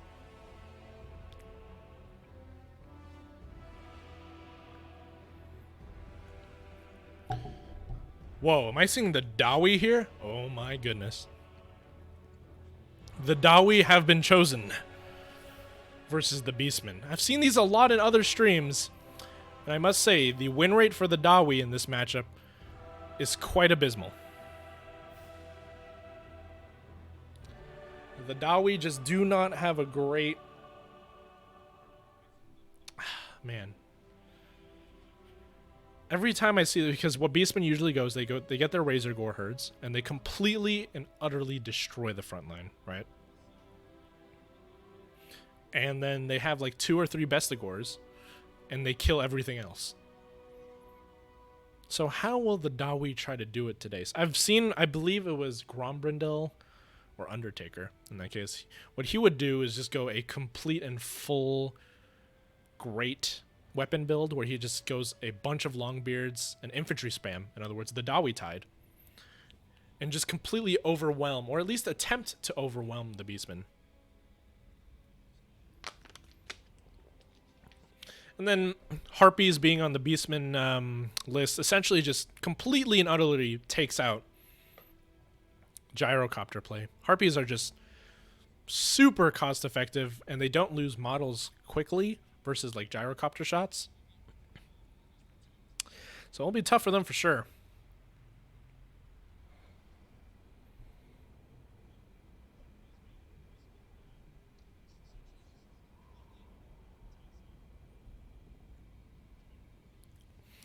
Let's wonder how Soev is going to bring it.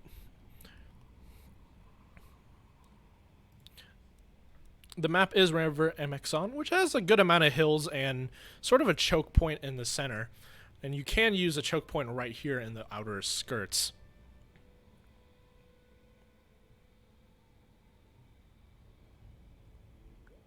Alright, serve is ready, and we'll be ready to go whenever they're up. I'm curious to see this, because every time I've seen this matchup, there's been like one time where the Dawi actually win. Alright, we're going to load in just like that.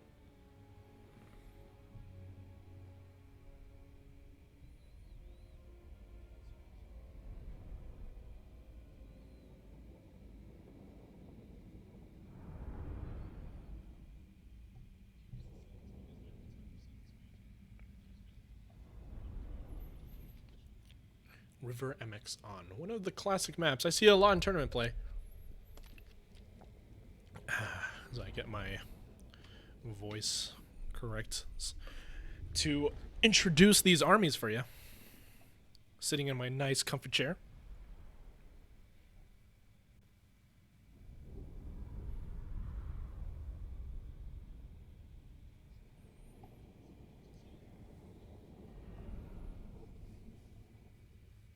Let's see if we can have a true king. I think Sorv will be the first one. If he wins this, I finally get to put the number 2 next to a name. All right, let's go with the Beastman first, as this is a pretty more standard. We've got 2 Harpies in the air. Got to stop that gyrocopter play, along with Gore Herds on the front line, with some Ungor as well. So a lot of chaff mixed in with some much better units. 2 Ungor Raiders, although they don't have the armor piercing to deal with the Dawi. They can deal a lot of damage to Slayers, and I think that's what they're used for in this matchup, and Bestigor Herds. Yeah, that's going to be tough. 3 Bestigor Herd is going to be very hard for the Dawi to deal with.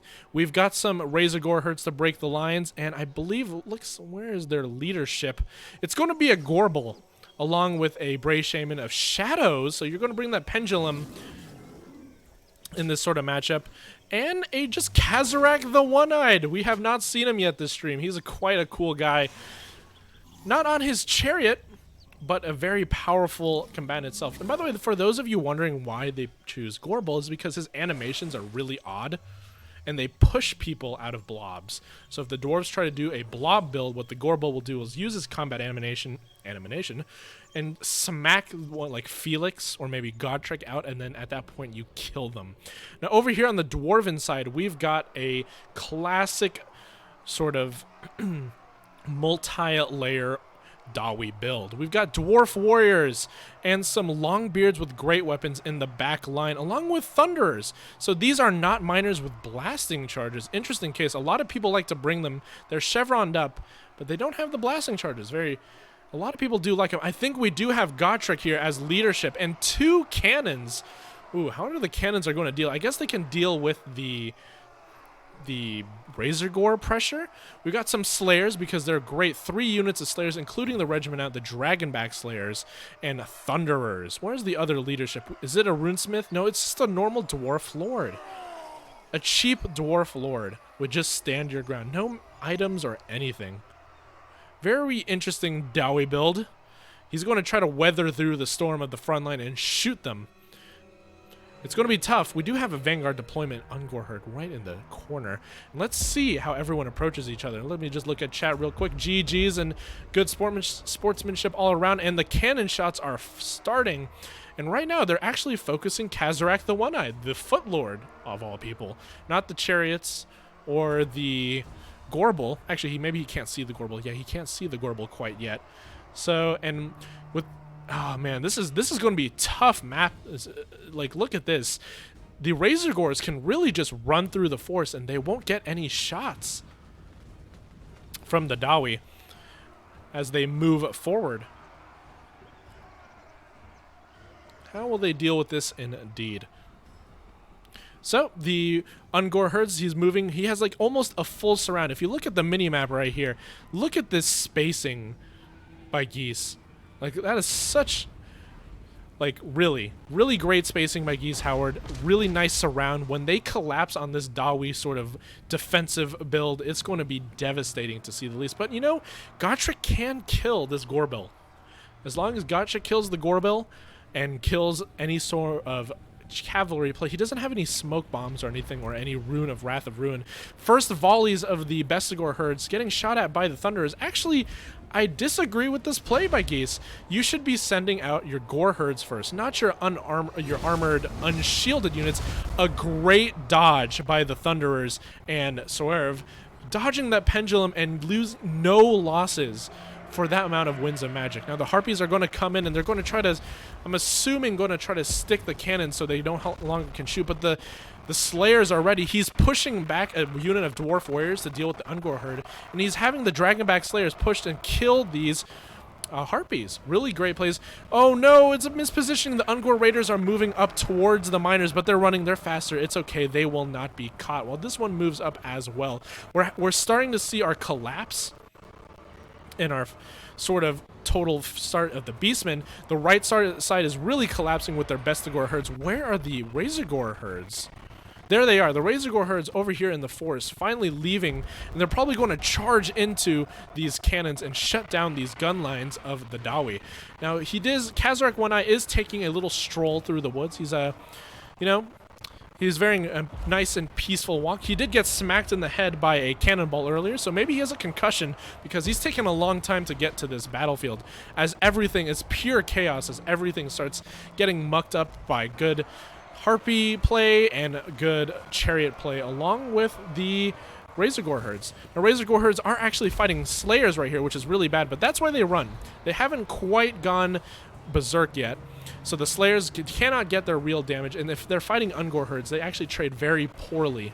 They'll probably kill them, but trade very poorly in terms of hit points. Now, the Bestigors are dealing with the Longbeards. Now, these are Longbeards without great weapons, so they don't have the armor piercing required to kill the Bestigor herds, and another Dwarf Warrior to support as well. We have another break in the lines. Oh, never mind. Gore herds getting stopped by miners, and these Thunderers actually getting really good shots into these Bray Shaman of Shadows. It's going to be tough for this. I actually really like this so far, but the flank. We've got the Razorgore herds getting into the back line of cannons. How will Swerve deal with this kind of pressure? Now, Longbeards with great weapons versus a Bestigor herd. This is the matchup the Longbeards do indeed want. So they can deal with this, and the Ungor Raiders still standing around. They don't have too many targets. They really want to get their shots into the Slayers, and the Slayers are just a little too far away. Actually, no, again, these Dragonback Slayers right here can be shot at by the good archer fire of the Beastmen. Now here comes the Bray Shaman charging into, and it's the Gorbel versus Gotrek. Gotrek is going to win that 100%, but Gorbel does have mobility. Everybody, it's tough, right? The Dawi are not known for their mobility. They're going to be running every time the Beastmen see an unfavorable matchup. They just literally run. Finally, Kazarak the One-Eyed, with his concussion, getting shot in the head by a huge cannon, losing a little bit of his health, is finally making it into the battle, and he's probably going to run towards these Thunderers and disrupt them as best as he can. The Dwarf Lord still just trying to catch up. I'm very interested in why you would pick the Dwarf Lord over like Ungrim or something like even Thorgrim or the White or Grombrindle, the White Dwarf. I think there's just better choices. Now these Thunderers are doing a great job at shooting these Bray Shamans, and actually the balance of power is in the Dawi. Something I'm assuming you guys would, I would say this matchup is most definitely Beastman favored, but this real nice split. These cannons are still online. It is 4 minutes into this match, and cannons still being online is quite devastating. They're shooting their volleys into Gorbel. Gorbel taking a blasting, while this Bray Shaman of Shadows, I haven't seen any other pendulums going off from the shadows, and oh no, disaster for the Gore herds. The Razorgore herds charging into Slayers is just about the worst thing you want in this sort of situation. And these cannons dealing so much incremental damage, but they are finally going to be compromised by Gore herd. So we've got some shattering by the wow, a great pendulum here. This is going to be devastating. I wonder if that was overcasted, but a huge line of dwarves getting blasted by magic, and that brings the balance of power back in favor of the Beastmen herds. Now, even though the balance of power may be more balanced, it does take into account the ranged units as if they like have their ammunition and are constantly firing. So once you lose the value on these ranged units, you'll see that the balance of power actually going to focus more and more in the Beastmen, as Gorbel is literally running in circles getting chased by Slayers. He just doesn't want any of that, and I don't blame him. We've got a huge blob fight with the Bray Shaman cycle charging, and the Lord, along with some Longbeards, I don't think they're going to be able to weather the storm of this very powerful cycle charging. We have a fresh unit of Razor Gore Herd. It's going to be tough for sure. We've got to actually, in a firepower off, these Thunderers really should not be wasting the ammo on the Ungor Raiders. They need to be firing at something like in this blob, firing at these Bray Shaman, dealing with Gorbel, possibly actually Gorbel being chased off. Actually, that's Kazarak being chased off. And these cannons being offline, oh, it's the balance of power going back into the Beastmen favor. It's a back and forth match. Balance of power does not tell everything, and in this case, the Dawi are actually starting to waver under the pressure of these Beastmen. It's tough. Now, really with no way of stopping this Bray Shaman, the Bray Shaman has no slow effect. They don't have Smoke Bomb. They don't have the Rune of Wrath and Ruin. So it has almost no way of getting killed other than getting shot. So really, you take out these Thunderers and you can cycle charge the rest of the entire Dwarven army without problem. Now, we are going to have the Lord getting enfeebling foe, and Gorbel going to go at it. He's going to charge him, and there goes his rolling animation, charging it to the backside of the Lord, dealing quite an amount of damage. It's going to be powerful. Kazarak getting right back in there, and the Thunder, actually, this is exactly what I said the Dwarves need to do. The Thunders need to shoot the Bray Shaman of Shadows, so they successfully do that. That's the one thing they really need to do, and this is actually going to be a really close match, as Kazarak has to run again from this blob of Dwarven infantry.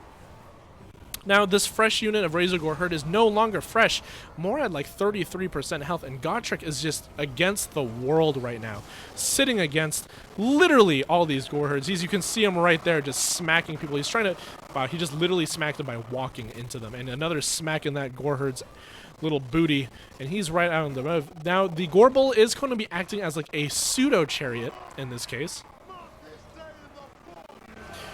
The Gorbel being a pseudo-chariot, charging into these Thunders because he has almost infinite mass, but as long as one Dragonback Slayer, which literally it is one Dragonback Slayer, gets a hit on the Gorbel, his speed will be reduced. Speed reduced to 40 if you see right there. Balance of power still in the favor of the Beastmen. It's going to be tough to bring this back. The Thunderers still being alive is a huge boon, though. Taking out maybe the Gorbel or taking out these Razor Gore Herds is just, can you deal with the infantry that are left? You know, I think the Dwarves, even though the balance of power is in this favor, the Dwarves really do have a way of winning this. Oh, you know what? The more I see it, maybe less. But Kazarak is chasing the Lord off the leadership. Ooh. Kazook. Yeah. The Dawi. This is going to be another book in the... Another grudge in the Book of Grudges. Not the book in the Book of Grudges. Gotrek right here smashing into these Razor Gore Herds, routing them off as fast as they came. But this Archer Fire, and look, more Gore Herd along with Gorbel. Gorbel is just going to charge in. Literally 6 Slayers. 6 Slayers left in this unit. 4 Slayers now. Getting so much value because every time the Ungor Raiders get a volley into Raiders, it's so much better than getting into his. Now, Kazarak is back, and he is actually not worse for wear. He only has 1,600 health, which is quite nice, and he can probably take on Gotrek. Actually, no, Gotrek has way more health right now at 2,400. In a 1v1, Gotrek will probably win, but that's why you get the support of Gorbel. Now, just checking chat as I see the notifications. I don't think it's going to end up being Gotrek versus World in this kind of matchup right now. Gotrek versus World. Now, the cycle charging of Gorbel is going to begin, and Kazarak will probably get his chopping ready. Is he going to buff himself? Yeah, he has Apocalypse Vision going on, and Gotrek is the last line of defense for the Dawi. A great effort by Swerve. You don't get to see the Dawi that often. But when you do, they get crushed by Beastmen, unfortunately. But you know what? Everybody loves the Dawi. That's going to be another grudge in the book, unfortunately. I feel like this book is going to have endless pages. It's going to be tough to fill all of them. There should be a stat that CA does. You know how like all other games, a lot of other games bring, like they record stats of how many deaths of a certain animal, like unit, or how many times a thing has taken down, or how many units being brought. There should be a stat that they released, like how many grudges have been fulfilled, and how many grudges are still in the book today. Yeah, it's going to be the end for Gotrek. I think he's finally out, and that's a GG.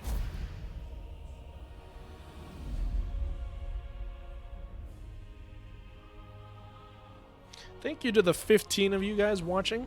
Please leave a like if you haven't done so already. It'll make me quite happy. And I'm pretty happy with myself already, actually. Finally reaching 100 subs. Thanks for coming by for this King of the WAAAAAAGH. Swear, man. Those Dragonback Slayers, those Slayers in general, I'd really actually like the build. The only thing I would change was probably the cannons for more Thunderers, because the Thunderers took out those... Now, it took out the Bray Shaman. It did... Actually, I believe the cannon... No, Kazarak took damage only from one cannon shot. And because of the map, maybe if it was a different map, it would be better for the Dawi, because... the Razor Gores were hidden in the forest for quite some time, and you just couldn't shoot them, so they got a very nice flank.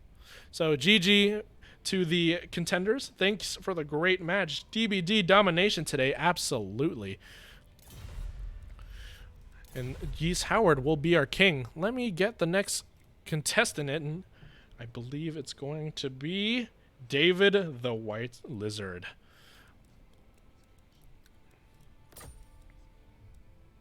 Let me change the map as well. Plains of the Dead should do just fine. You know what? Nah. Let's do Chaos Wastes. I'm just going to look for all the maps right now.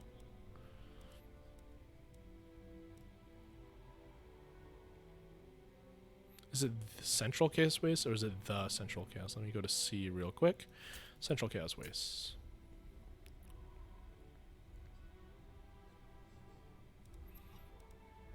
Actually, no, Castle Drakenhof. I really do like Castle Drakenhof. A vampire count map, one of my favorites.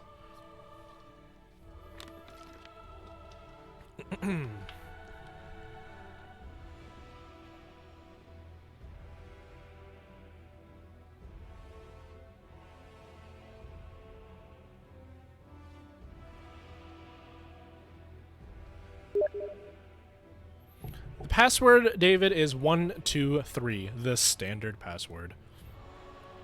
Let me change it to, well, let me just reply to that real quick. 102. Oh, that's to console. 123. And we've got Swear Geese Howard having 1 to his 1. I want to type a 2, guys. And let's do David. They come as fast as they go as fast as they come, don't they? And David's here.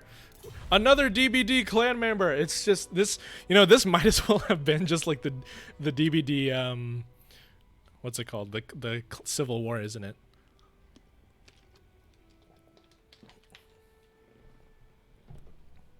So, Geese Howard is going to be able to choose 3, and then David will be able to ban 1 and then choose his faction. Howdy.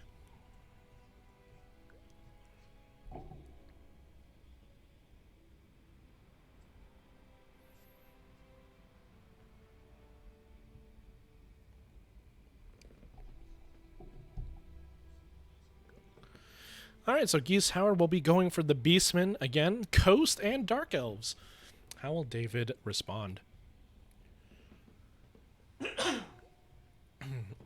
As I clear my throat a little bit.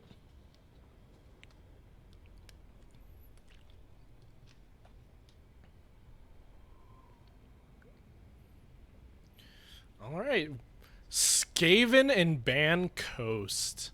A bold play. This is the first time we've seen Skaven this stream. The Horned Rat will be proud of us. Yes, yes.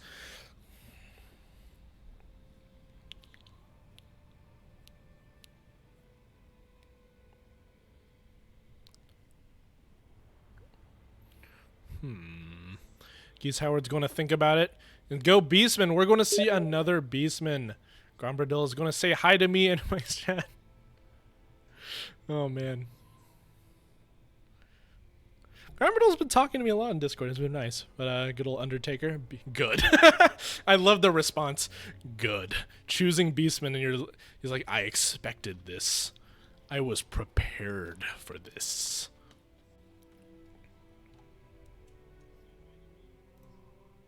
Oh, he's typing me a message.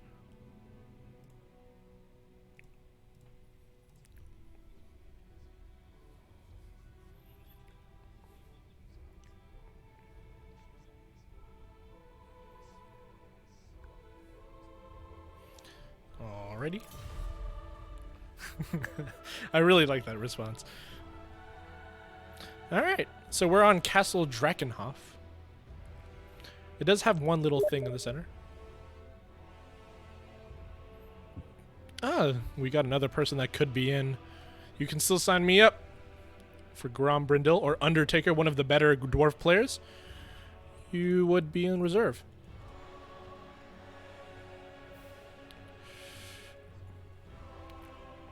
If the last king lasts too long.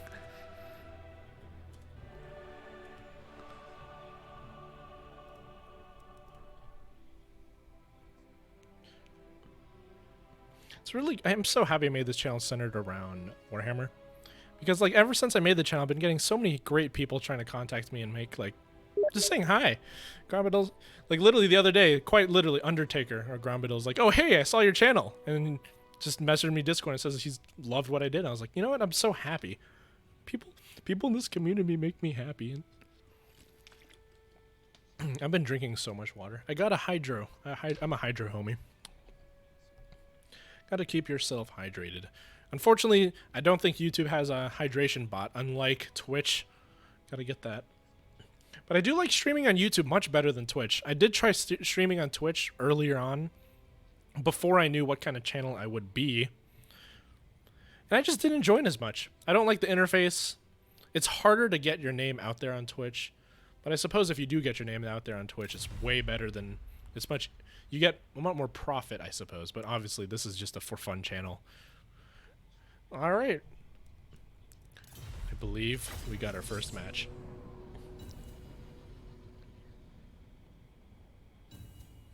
Let's see how David, the White Lizard, a long-time subscriber on my channel.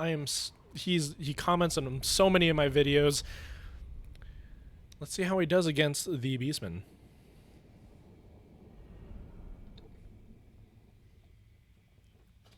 Castle Drakenhof. There is a little bit of cover. I like this map a lot. I do a lot of my skirmishes and sparring on this map.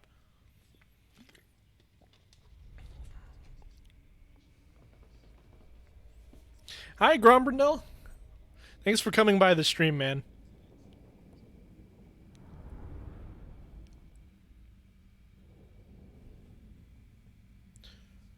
You came a little late. I saw you were enjoying Bannerlord, though. How's that going for you?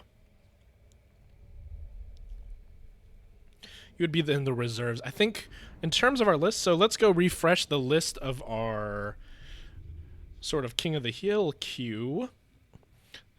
So we are currently on Geese Howard and David the White Lizard. After that will be Alric Rahl. God, why'd I have such a hard time pronouncing that?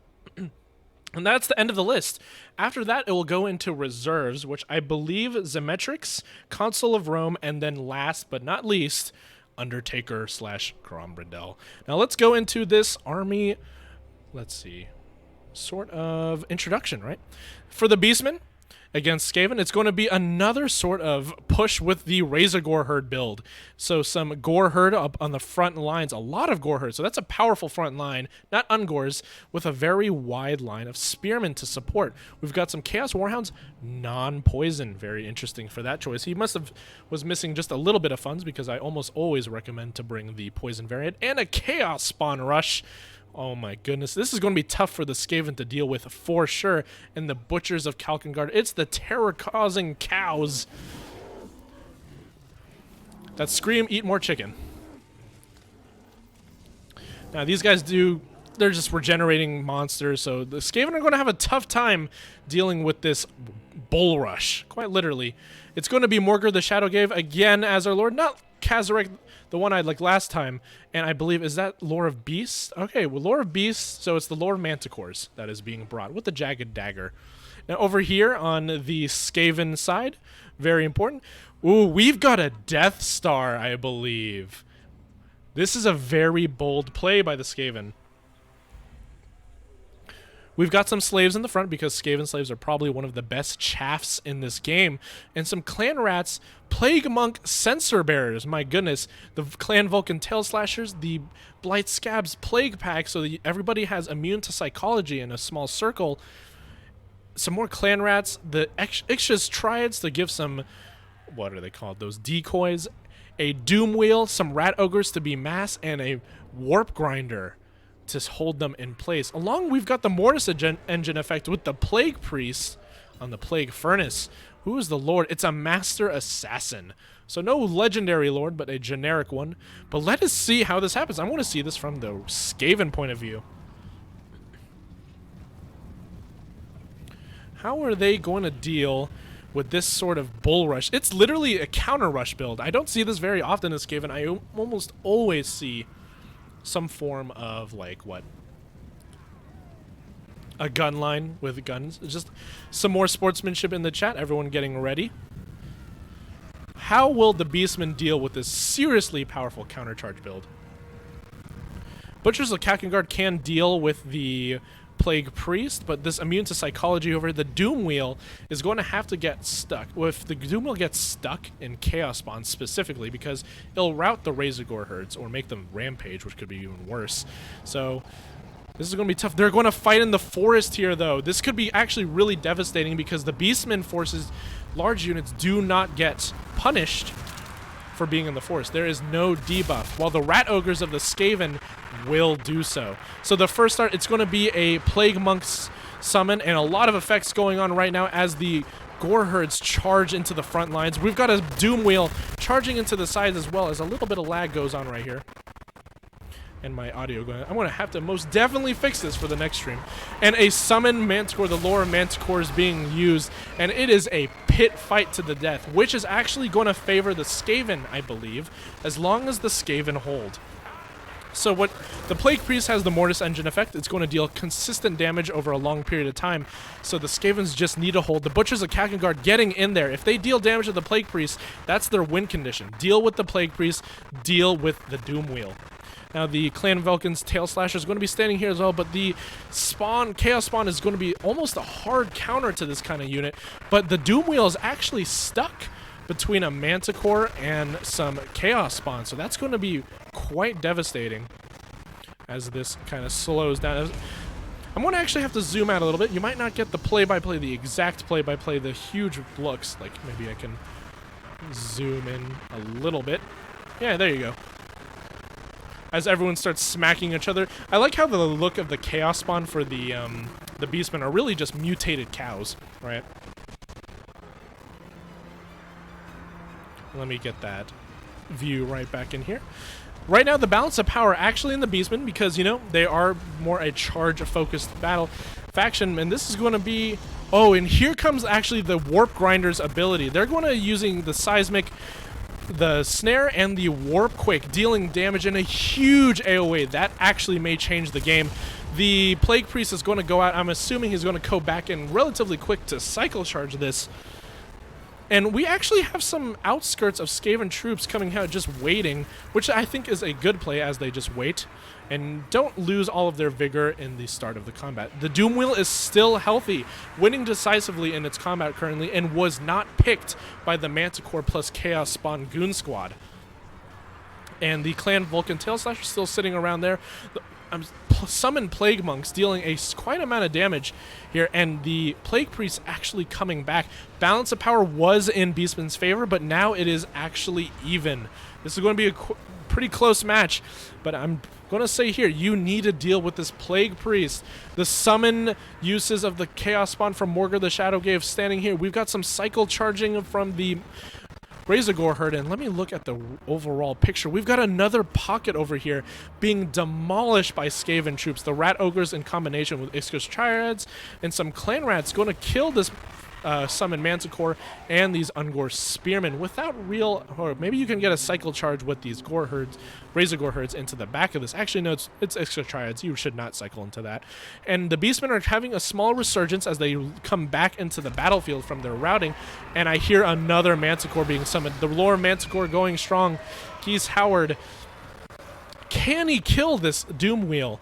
I think the Doom Wheel is going to be a really big thing. The Butchers of Kalkengard are actually on it right now. So Butchers of Kalkengard pretty much hard counter the Doom Wheel and this sort of thing.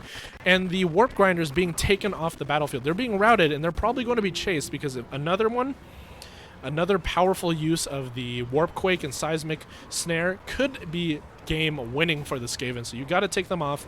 And I believe the Skaven forces are actually starting to buckle.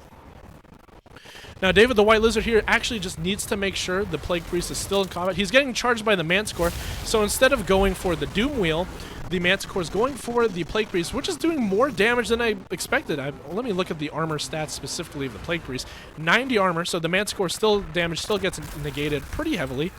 And we do have the leadership. I believe Morgar is still okay, actually standing right over there, and the casters are doing just fine, but it's literally just a resurgence. Every time the Beastmen rout, they come back, and the Skaven are making a really great death pocket right here. I'm actually very impressed with this build by David the White Lizard. And, well, what is this unit over here? Clan Rats of Shields. Just wait way out in the distance. As I don't think all of his mass, the mass of the Beastmen, is starting to fizzle out with the Chaos Spawn losing their time. And the Master Assassin actually kind of low here as the audio goes out.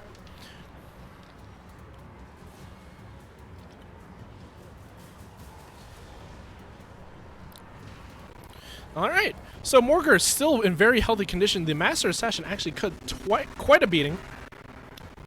And the balance of power is back in the favor of the Beastmen. It's back and forth, ladies and gentlemen. Beastmen and Skaven, who will win?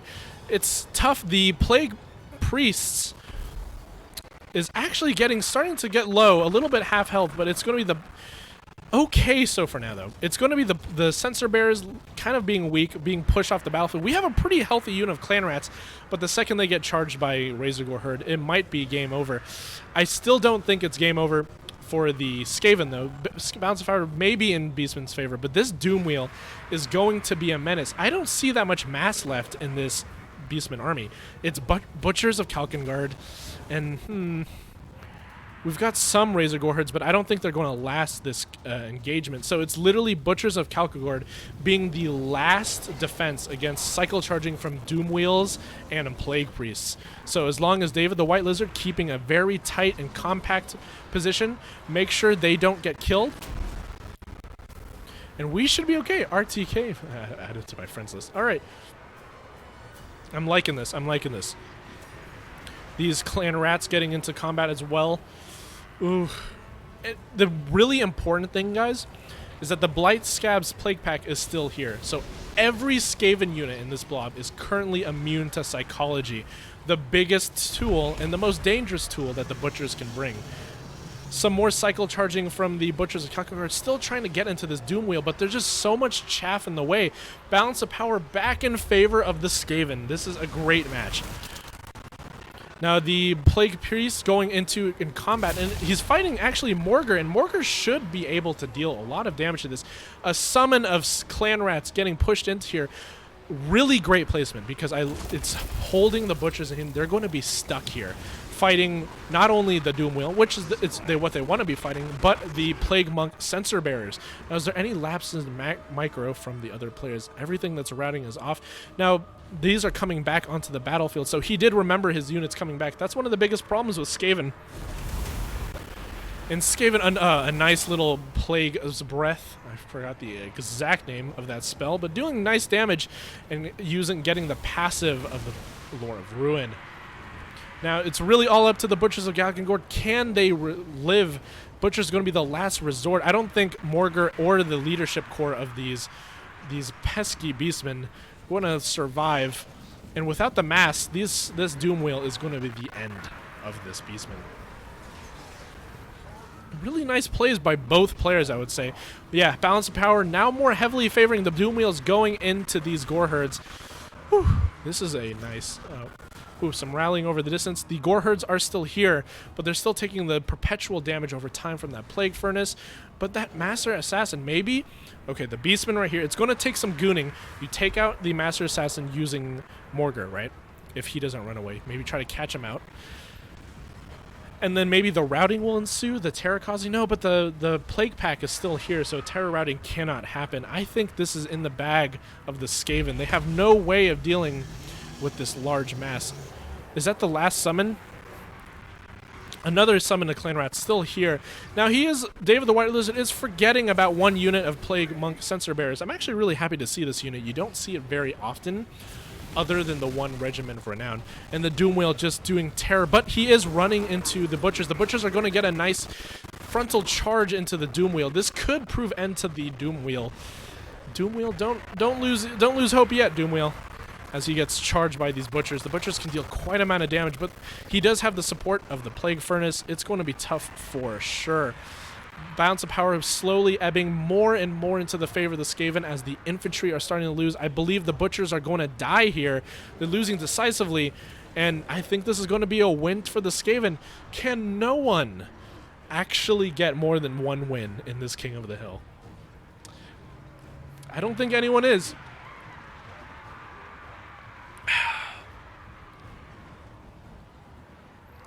The Skaven are successful the first time they've been brought to the stream, and they are making the Horned One proud for sure. This is Morgar still sitting in the leadership. Oh, he's routing. He is terrified, and that's going to be a GG. Great game, guys.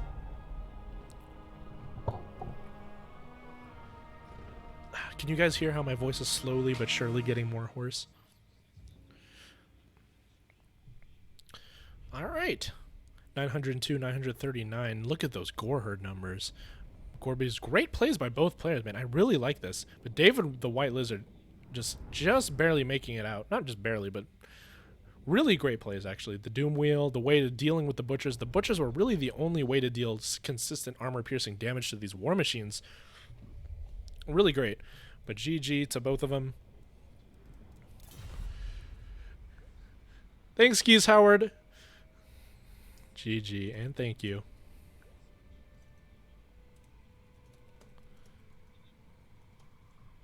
Oh, here you left. You know what? Great plays, David. I believe you're going to be the king now. And the next up on the list is Ulrich Rahl. Let's invite him if he's not already on my friends list. Let me make sure. Oh, he's not. I do not believe I've actually played with him. Let me add him then.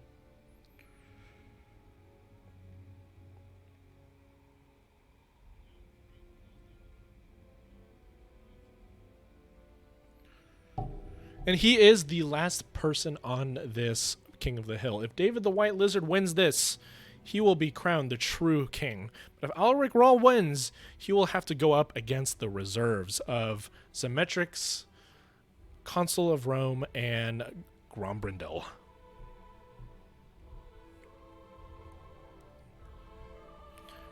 Let me change the names real quick on Streamlabs. All right. So David with one win to his name. And let's do Ulrich Rahl.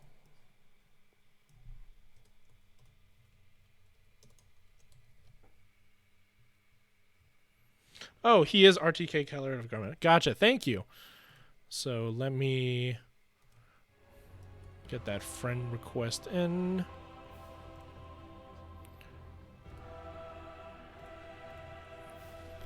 And I'll invite him.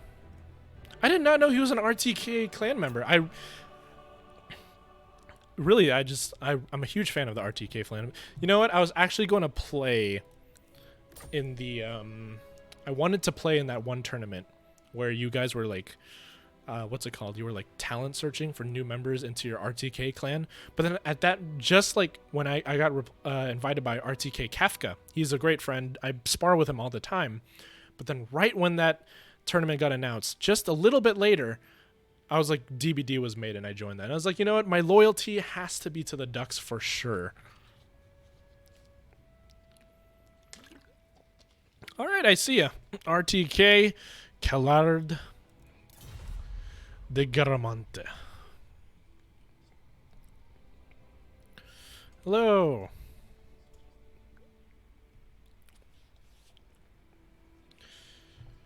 All right, let me change the map.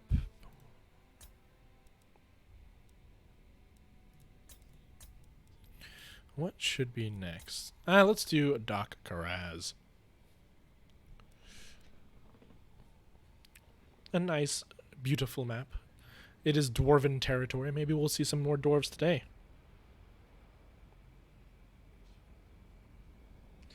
You missed out on me, yeah. I could have been a member of the RT King clan, but you know, Death Before Dishonor really was my calling. I have huge respect for the RTK clan. Like, I've still yet to meet someone that I don't like, right? Everyone is very enjoyable part of this clan. So, David... oops. Oops. No. What just happened? Where's K?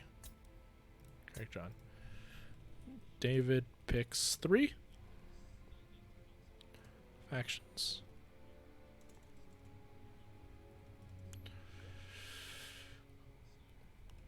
You ban 1 and pick your faction. Then David picks his.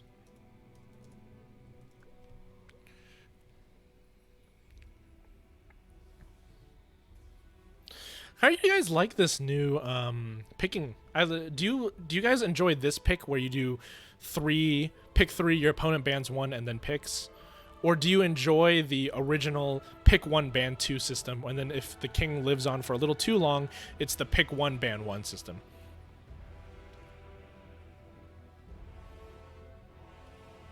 So, David the White Lizard is going to pick Skaven, Dark Elves, and CHA, which I'm going to assume is Chaos. Because I know every time I play Chaos, David the White Lizard is there cheering me on.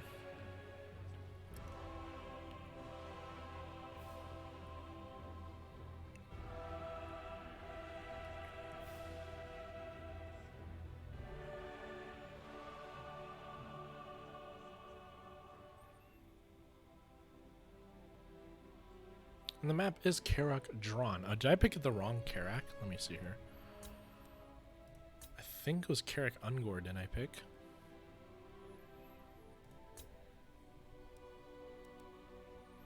I can be Karak drawn. I don't think that's a terrible map. It seems okay to me as a banning system. I like it. Britonia. The first time... Oh, God. Forza Lady. Ban nothing. Take whatever you want from the 3, please. This is a bold statement from RTK Kalard or Ulrich Rahl. Chaos versus Britonia. This is a Chaos favored matchup for sure. Blood for the Blood Gods time. Or the Blood Gods. Oh, I sent it to team. Oh, well. I believe Chaos has been taken one other time this stream, and that was in the very first match of this King of the Hill.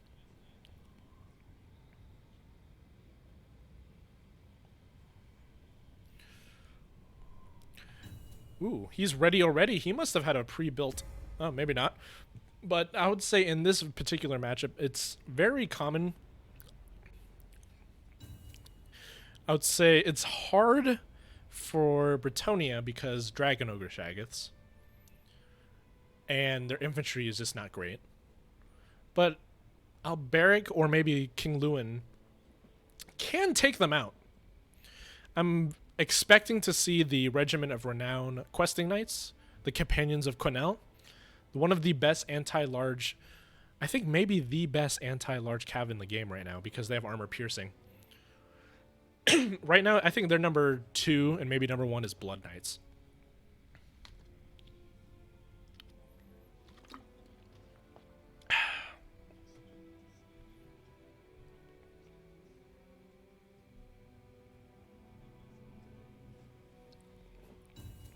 All right, well, we're both ready. Let's get into this possibly last match if David wins.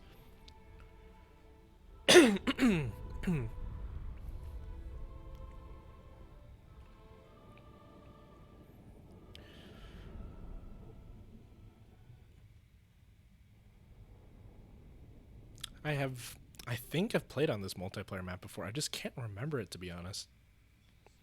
Karag Drawn.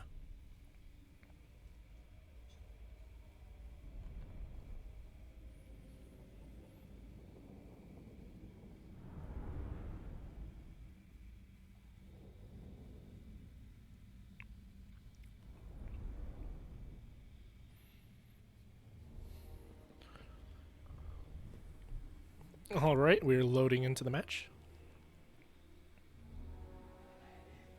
I already hear Forza Lady. So I'm going to be interested here is going to be what Britonia brings. It's going to be tough for them. It's going to be Alberic de Bordelot. He's going to have probably his Braid. And does he have his Wrath of Manon? Let's see here. He has Wrath of Manon. He does have Heroic Killing Blow. And I think that's the Braid of Bordelot. So a very cool pick right here. And I'm assuming, is that a Felix pick? I think that's Felix. Felix and a Damsel of Life. So that's going to be a pretty powerful hero core, specifically Felix against those Marauders and the Chaos Warriors I see in the distance.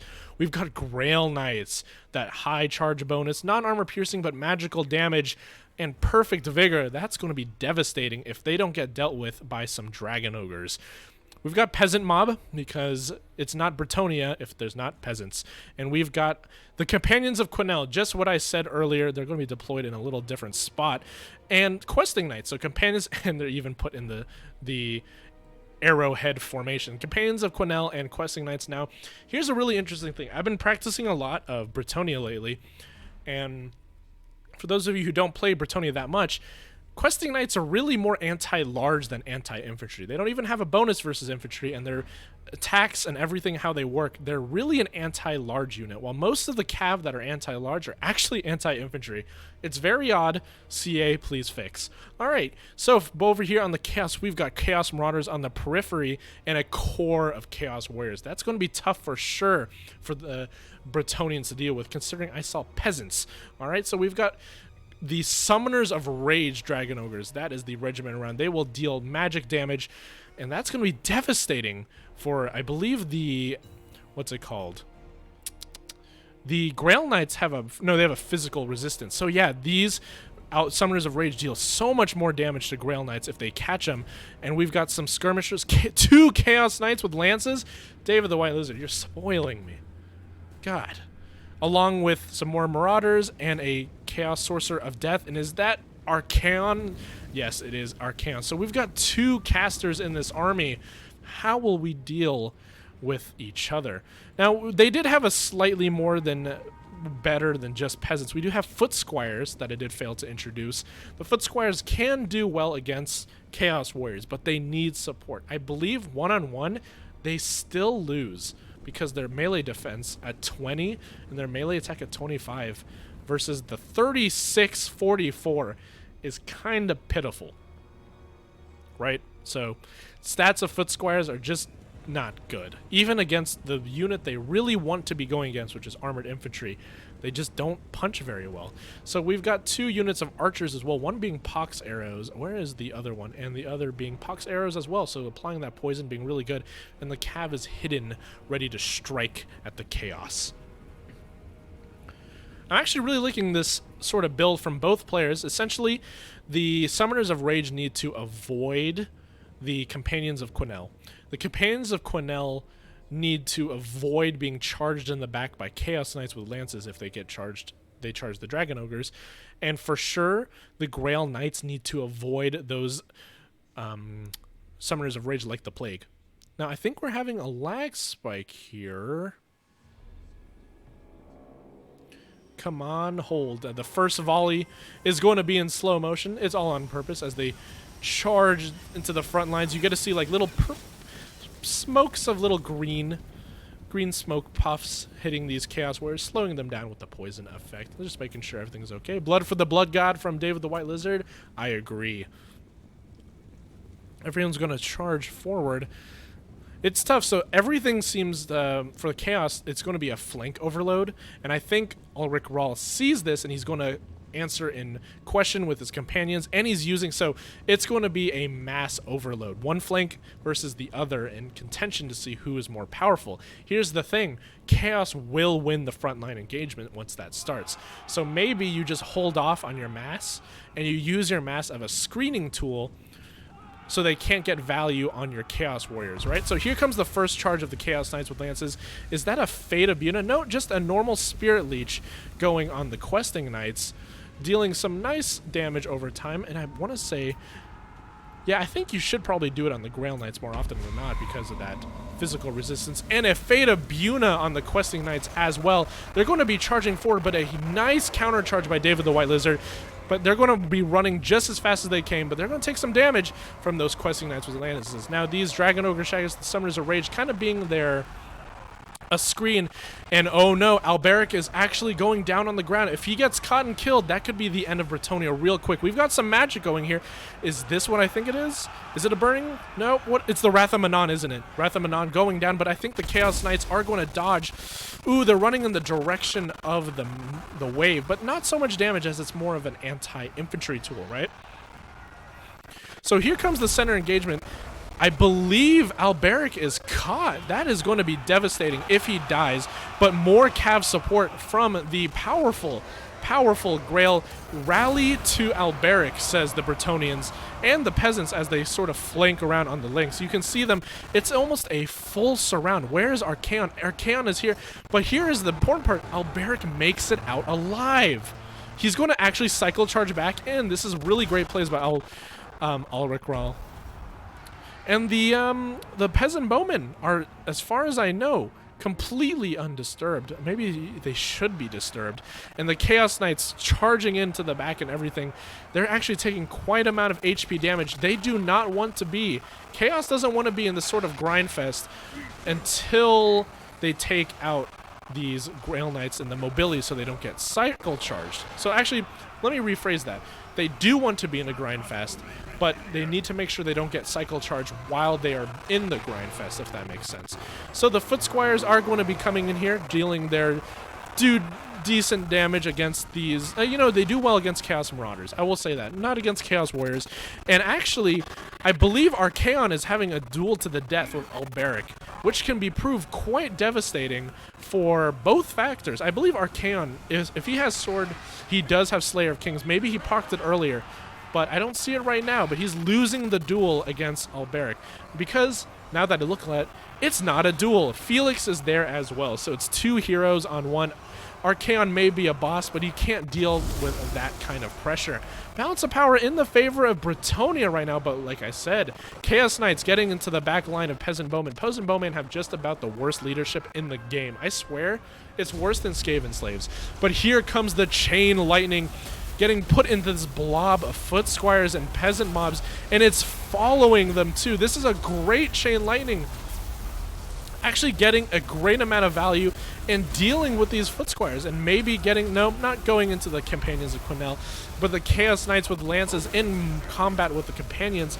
That's going to be an L for sure. Now the Chain Lightning actually going into the center pocket right now of all Alberic and maybe even hitting some Bretonnians. This is actually looking to be a very close match, and with Felix still alive and Alberic still alive as well, it's looking tough for Chaos. Now, the way Chaos can get back into this match is using Archaon and the Summoners of Rage. They really need to be fighting Grail Knights.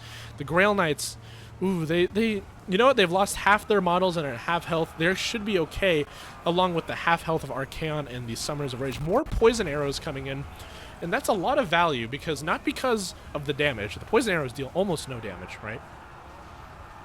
But because of the debuff of reducing armor-piercing damage, and a nice counter charge. Oh, maybe not a counter charge. Oh, it is counter charged by the Summoners of Rage, but applying that poison, reducing the speed, and the armor-piercing is very crucial in making these battles much more handleable by the Bretonnians. Now, this counter charge by the Summoners of Rage are going to devastate these Questing Knights. Like, it's not even a competition.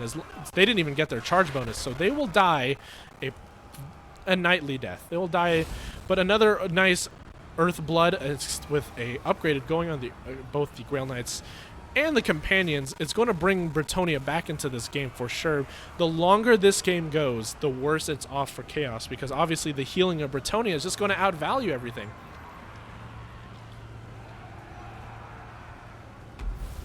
We've got another Wrath of Manon, I believe, but it's a swing and a miss. Could have done really well against those Chaos Warriors, but they're back into this fight. We're having another sort of grind fight with Archaon, the Ever-Chosen. Man, if Archaon only brought like Burning Head and just burn all the peasants away, so it's just peasants. But here comes the counter charge from the Summoners of Rage. They are the win factor, the X factor, as you could say, to bring Chaos back into this game. Alberic charging down on Archaon, granting his bonus versus large to everyone, including the Foot Squires. But here comes the Dragon Ogres. Can Chaos bring this back? Ooh, Archaon is actually down to 500 health. He might get killed here. He's down to 400. He's very low. If he, not only will he rout, I think he's going to die. He's after 200, 100. He's routing. His leadership's at 7. Surprised he's still holding, to be honest, at his low health. And he starts to rout with 21 health. I think Archaon's a goner. That is your Lord dead. And unfortunately for Chaos, that is going to be an L.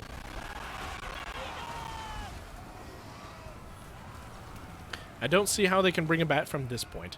Chaos Warriors doing their job. Actually, see, they're winning slightly versus Foot Squires.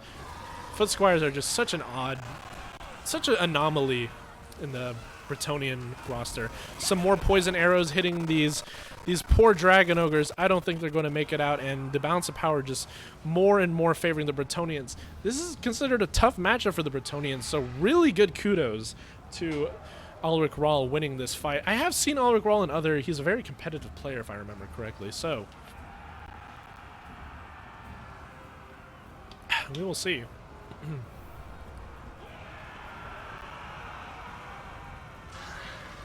Some more cycle charging in the back and the forward. It's going to be a GG, and there it goes. GG in chats and for the game, everybody.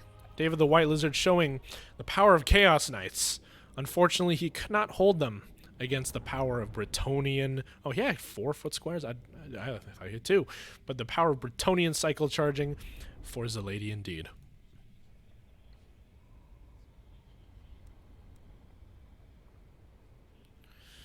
GG. A really great showing for Bretonnia, actually. Bretonnia is like, what? You look over at Dov's tier list, and they're considered, not only, they're literally considered like F tier, aren't they? Well played. Thanks for coming, Liz.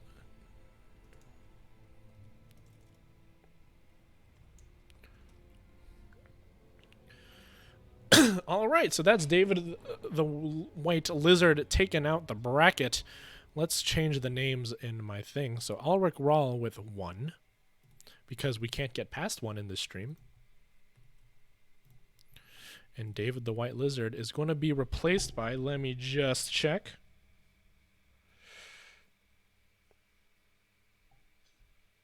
It's Zemetrix, isn't it? Alrighty, let me put that in.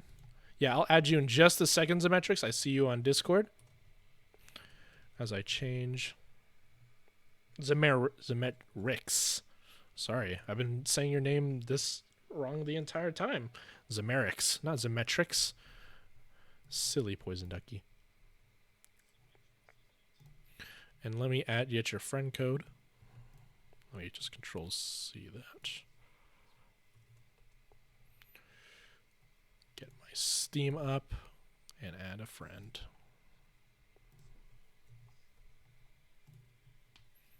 You have a picture of Archaon. That's nice. Alrighty. That's not a bad matchup for Bretonnia. A lot of players think. It's the same chance, you think? It's an even matchup. Really? That's a very interesting thought process. I don't know how to say that, but most people would agree that it's more Chaos favored, and I would say I think it's Chaos favored myself too. Because, I don't know. When I see Bretonnia Chaos, I just feel like I have the upper hand. Maybe not. Maybe it just takes a more skilled Bretonnian player to know how to deal with it, I suppose. Matchup can be definitely tough.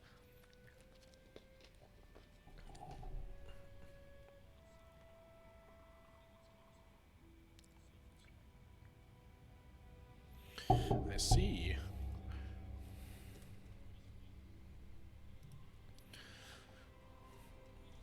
Hello. Alright, let me change the map. Let's go to Alpine Ridge. We haven't seen that yet today, have we? Yeah, we have not. Now, quick second, guys. I'm going to use the restroom. Be right back.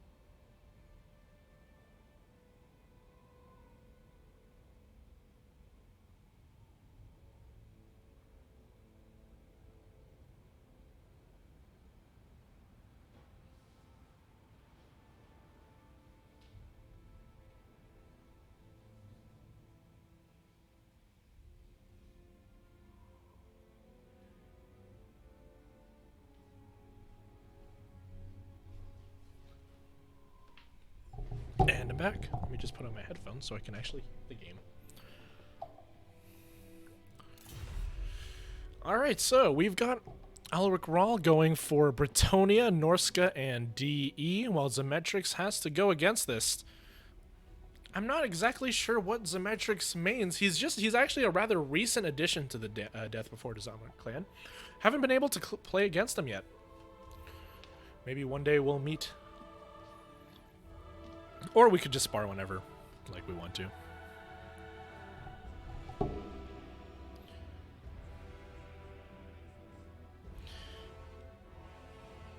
You don't like Dov's tier list? Yeah, I get it. Because tier lists are kind of hard. Tier lists are just really opinionated and they're not great. Ban elves and pick the vampire counts. Going from my heart. Now, if you guys don't know, I am a vampire counts main. I do love them. I do bring Vlad probably more often than I shouldn't, and I lose games because of it. It's Britonia versus the vampire counts. Let's go. He already has a build ready for that. It's going to be an MPL multiplayer Alpine Ridge. And yes, I agree. No one wants the hill. The hill is literally just... Maybe this will be it. The vampire counts do have a lot of very strong tools against Britonia, specifically Blood Knights. It turns out Blood Knights and Grail Knights, when they fight each other in like a 1v1, the Blood Knights just like barely went out, mainly because they're unbreakable. I am saying it on again. Zemerix, not Zemetrix. Jeez, God, I need to fix that. But I would say like healing, but the real big difference is that Blood Knights can be healed. They get their models, unit models back from Invocation of Nehek, right? While unfortunately, you can't get it with the Britonia. All you got's Lore of Life.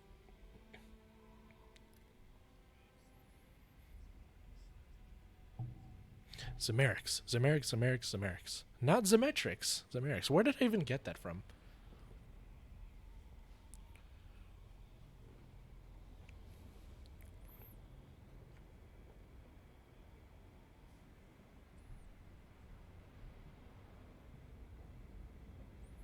Alright, we're ready whenever they're ready.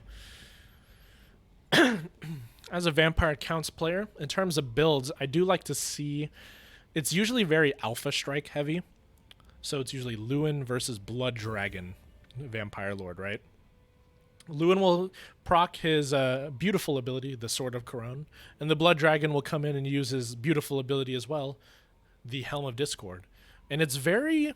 Maybe it's a little RNG dependent, but Helm of Discord is better than...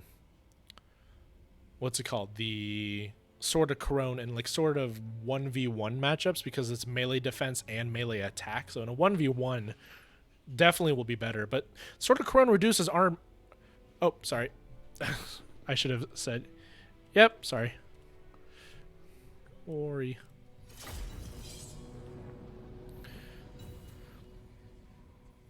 And then Sword of Corone does reduce armor compared to the Helm of Discord only reducing melee attack and defense, right? So it can be quite an interesting matchup. We're going to be loading up already. I completely forgot that I had to ready up. Zamerix.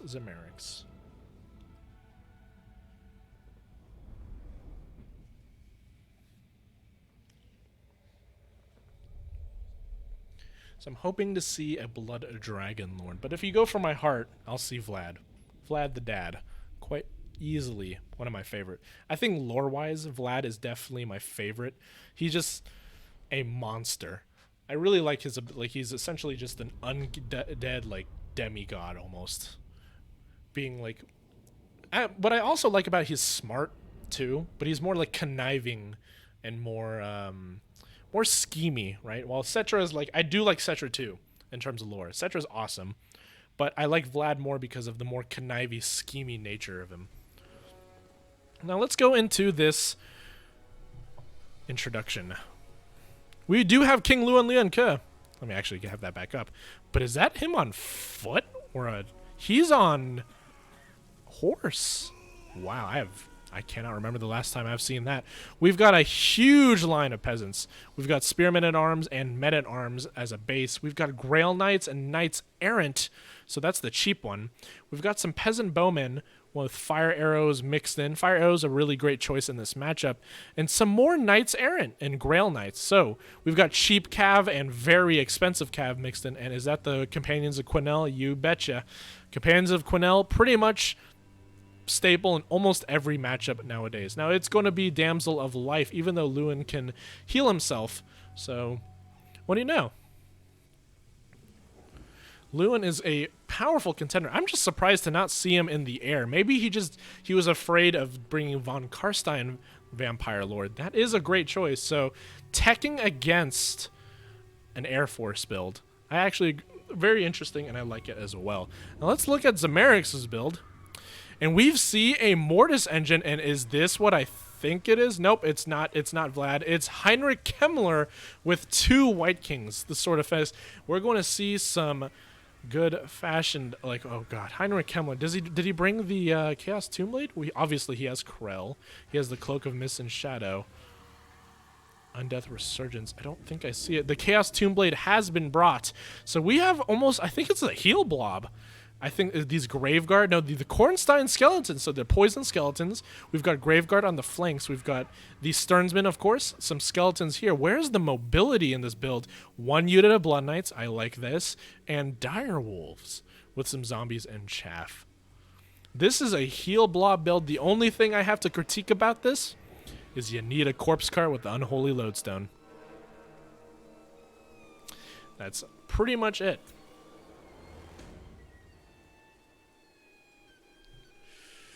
Good luck to everyone. If I say good luck to everyone, that's like cancels out because good luck for one player is bad luck for the other. But it's good sportsmanship. So a very wide build coming in from the Bretonnians. We're having a little bit of lag. Nope, we're moving just fine. You know, I actually do think the Bretonnians have all the tools needed to break this heal blob. 5 archers, I'm sure 3 of them were fire, right? 1, 2, 3. Yeah, 3 of them with fire arrows. This heal blob is going to have a definite hard time because essentially, right now, the game plan is to blob up for vampire counts. But if they can't kill the archers, I think it's game over. And Alaric Ral showing he's a great player, and he knows to identify the weaknesses of an army he sees. So we're going to see some nice scouting. Obviously, you can't see the units on the other side of the hill until you get some vision. Yeah, that's the thing. I don't think he can shut down the archers. Like, he doesn't have any mobility. Maybe some zombie summons. I see Heinrich Kemmler getting into combat. He just took out a model of the Knights Errant. So it's going to be tough, for sure. I think Bretonnia has a very great tech for this army. He's teched very well. And it's going to be, for sure, hard. What would I want to see from the vampire count army in this kind of scenario? Maybe a wider build. And I personally really like zombie dragons in this build, this matchup. So it's a very slow but steady movement forward as the archers are starting to get their pokes. He's using zombies to actually look over the ledge. And the White Kings, I want to make sure one thing. Oops, wrong button. I want to see, do the White Kings have Scab Scraith? Yes, they do. They have Scab Scraith. All right, so they have that one little, it's a breath attack almost, a tear-shaped attack. That can be very effective. So maybe the play here is the Scab Scraith from the White Kings might be able to take out a few of the archers. Yeah, here comes the first one. Pretty good amount of damage, and they're already routing. If they leave, here comes the second one. Yeah, so this is how the vampire counts are going to at least deal with them initially. They have a pretty good charge, though. It's going to take a while for them to recharge. Now, some more engagements as the White Kings versus Luton happen, but he does have men-at-arms support. Don't get charged into. Yeah, good play, good play. Don't go, but I think, according to rules, I think we need to be moving forward. Vampire accounts are not attacking at all times. I'll be a little lax. It's okay. Because right now he's sitting pretty still, which I could probably assume is due to micro problems, right? So, he's got some hidden units in there. He's going to actually send... Oh, I thought that was Heinrich for a second. He's going to start the combat. So they are in combat. Men-at-Arms versus White Kings, which is definitely the Men-at-Arms are going to lose for sure. It's not even a competition. And arrows being shot at Heinrich Kemmler, that's actually really bad. He has almost no armor. That is a swath of arrows just going straight for him. He took quite a amount of damage. He's going to have to actually stand near the Claw of Nagash Mortis Engine to probably regenerate some of that. Now, those men-at-arms, unsurprisingly, died a terrible death. And they're probably not coming back either. But the more the Bretonnians wait for this engagement, I think it's actually better for the vampire counts, mainly because you'll get the Scab Scraith recharges back. Another volley of Scab Scraith is going to easily take out this one arrow and probably take out this other Peasant Bowman. So that's going to reduce it down to 3. Now, we got a good charge into the Peasant Bowman over here, and a charge by the Blood Knights as well. What magic is going on over here? I think it's a Curse of Years being brought by Heinrich Kemmler, actually. So, Zamerix is actually moving forward, and I believe the engagement is held, but here comes some nice backside charges by the Grail Knights and the Companions of Quinnell. This is a huge sort of like, what's it called? Conversion. As everyone sort of piles in, but here's the play. It's going to be the Claw of Nagash. He's going to be draining everybody's HP and healing everybody as long as they're in combat. And the Curse of Years is still going. That's very dangerous. Now, I think that's going to be... that's the spammable spell from the Lore of Life. I don't see that very often for sure. He actually brought it. Wow. I guess it's good for clearing chaff, but it applies a slow, and that's what's really important about it. Backside charges. Yeah, that's the word. Side charges. Yeah, something like that. But the Mortis Engine is regenerating, and he's getting the value. Vampire Counts is going to have a tough time, and in fact, they actually have a lead in the balance of power. Is that a Wind of Death? Did I just see a Wind of Death? Zamerix, you are a madman. He used Wind of Death in this matchup. My goodness. I think every time I've seen Zamerix, I think I've seen Zamerix go against King of the Dead in particular, and he's brought Wind of Death every single time. This guy is a madman. So, the Mortis Engine is juking and ducking from this Archer fire. Where's the second launch of White King? Where's the Scab Scraiths? The Scab Scraiths need to take out these Peasant Bowmen. And where are the Blood Knights as well? Blood Knights, where'd they go? Did they die? I do not think so. They couldn't have possibly died. Oh, Krell has been summoned, by the way. He's happily sitting, and he will be chunking through Grail Knights. But there is a problem here. Heinrich Kemmler has been caught out, and he has no support right now. Now, I believe there goes the Scab Scraiths by the White Kings, but where did the Blood Knights go? Am I missing something? More Archer fire coming in from the Peasant Bowman, dealing a massive amount of damage. That fire damage is immense, especially because Cloud of Nagash regenerates constantly. Yeah, for sure. The Cav.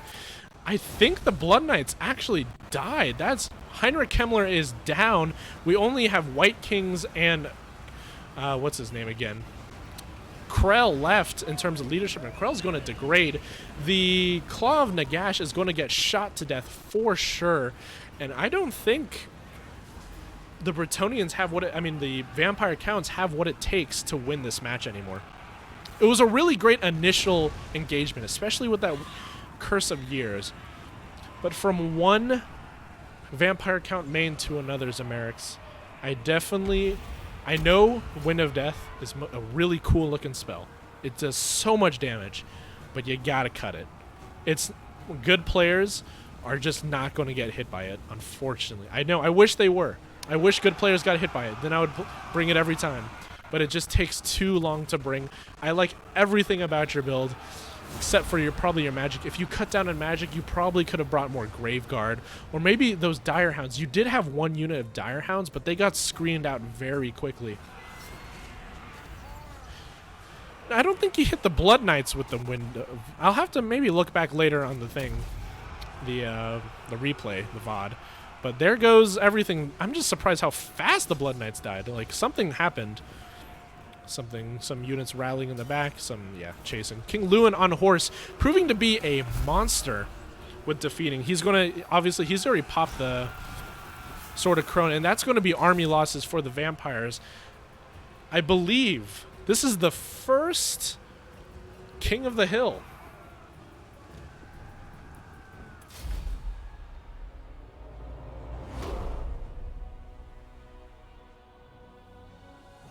Alaric Rawl being the first person to have 2 wins in this King of the Hill. I am so happy.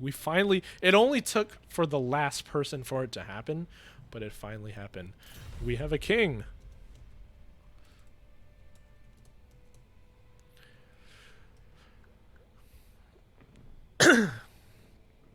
GG.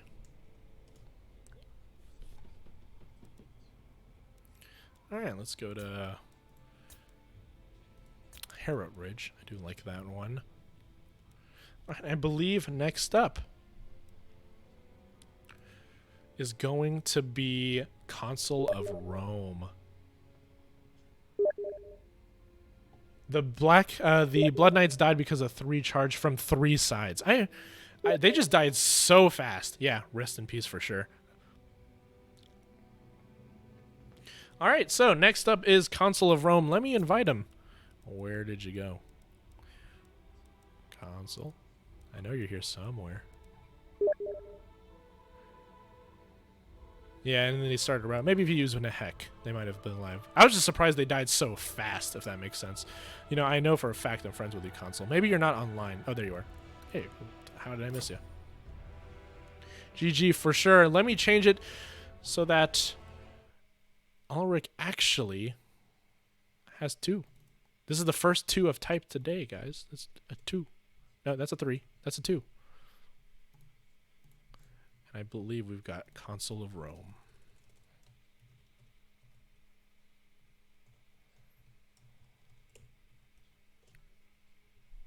Let's do that and move it a little bit to the side.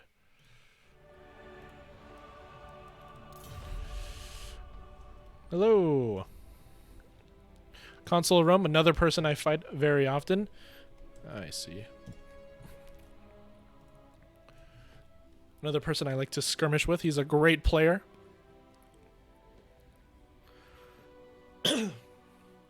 Let's see if Ulrich Rahl can hold his crown. After this, I think we're going to the end of our reserves. After Consul, it's going to be Grombrindal, and that's it. If Ulrich Rahl can win, he will be for sure. At this point, he's just playing to see, because since we're going to the reserves. He's already the king of the hill, right? The king of the WAAAAAAGH in this case. But let's see how long he can go. All right, so I have to name 3. No, yeah. Ulrich names 3. Not Acric, Ulrich.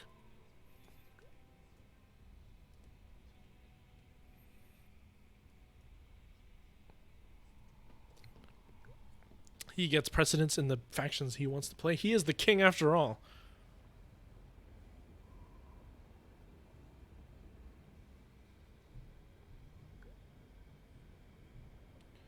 sure my phone has 5% battery. We're still going. Britonia, Norska, and Dark Elves. I've seen this before, and he spells Norska with a K.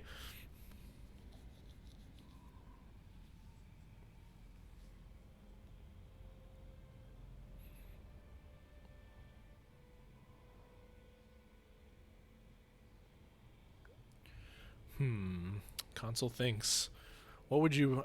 At this point, I would ban Britonia because his showing with Britonia are so good. But I know Ulrich Rahl is a Norska main, if I remember correctly. So, I don't know. Maybe leaving Norska out there is... It's a dangerous play. A dangerous game to be played for sure.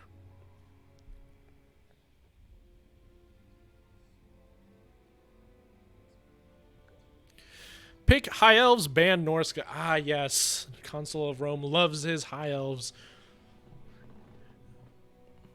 Will we see another Britonia or Dark Elves? Should we have an Elven War? KK. Britonia for the lady again. It's the third time in a row. Britonia shall be shown. For the lady, indeed.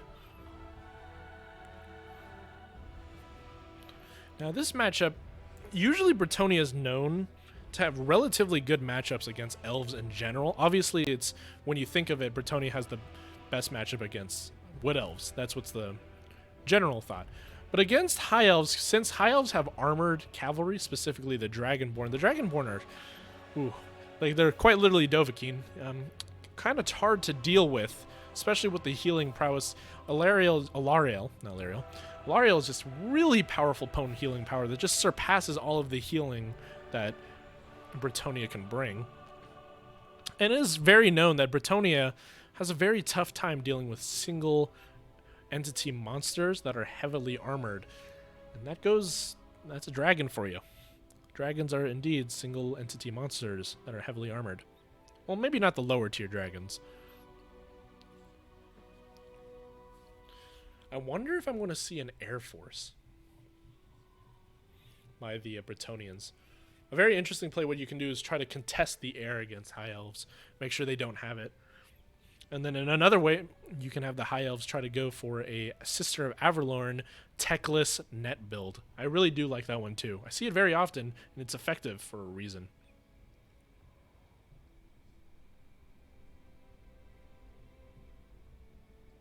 I haven't said this in a while, so guys in chat, if you haven't left a like yet, please feel free to. It really helps out the channel. It would make me happy. And thanks for staying and watching for so long. I've seen a few of you guys in chats that have been here for quite some time. Zutron Smith, Adamilos of Untranto, Grombindle, of course. Thanks for coming by and celebrating my 100 subscriber cap, or my 100 subscriber celebration. Being here with me.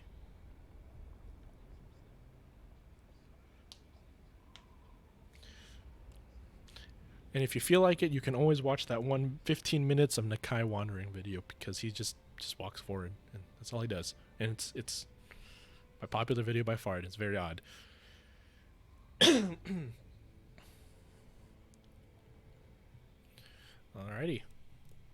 Well, I'll be ready when they're ready.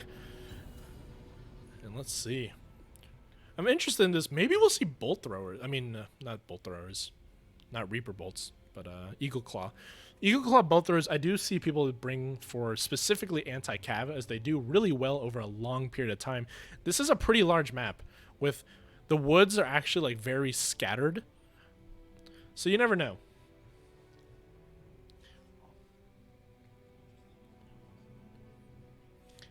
I see the love in chat. Thank you so much.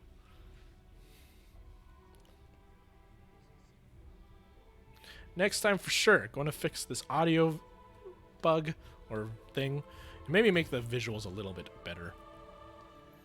Well, maybe the visuals a little worse so the audio doesn't fix it. Whatever fixes the audio. The audio is the biggest problem right now.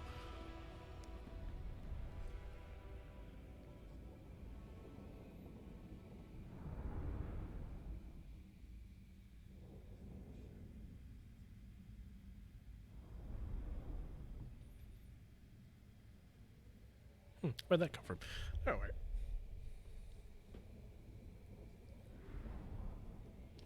All right, so will the king hold his crown versus Consul of Rome?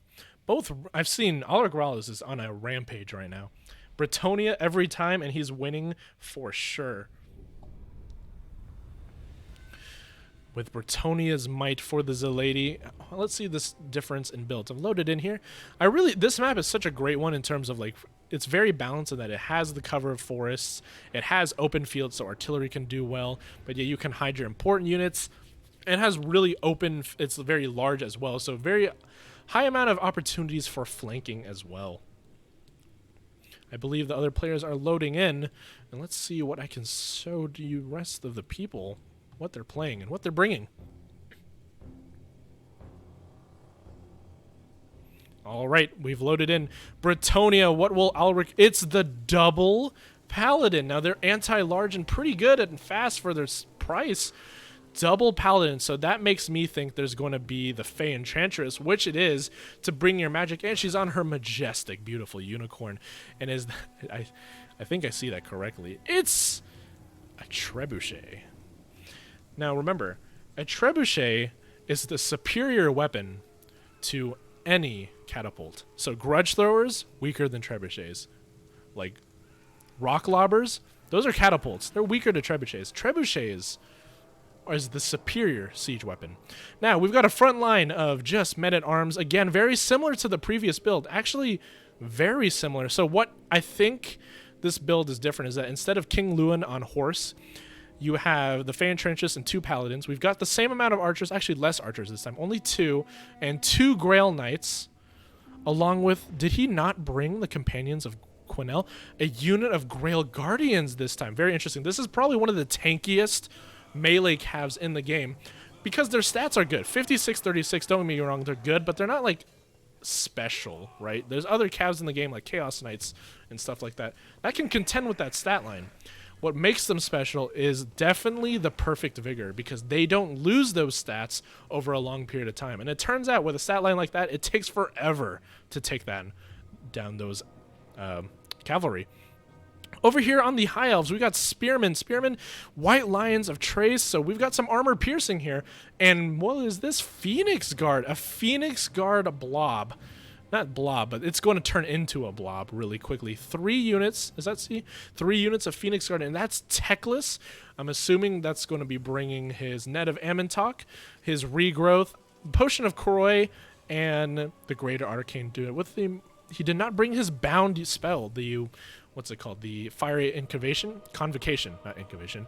So we do have the Fireborn over right in the flanks and hiding in the forest, being all sneaky at, trying to do their best Wood Elf impression. And overall, I like both builds, but I must say, oh, we do have also Illyrian Rivers. High Elves, I think, are missing a little bit of their mobility or archer play. They're missing both. They're having, me personally, I think a little bit too much money has been invested in the Phoenix Guard, because enough cycle charging from both the Grail Guardians and the Grail Knights will pretty effectively deal with them. Alright, good luck.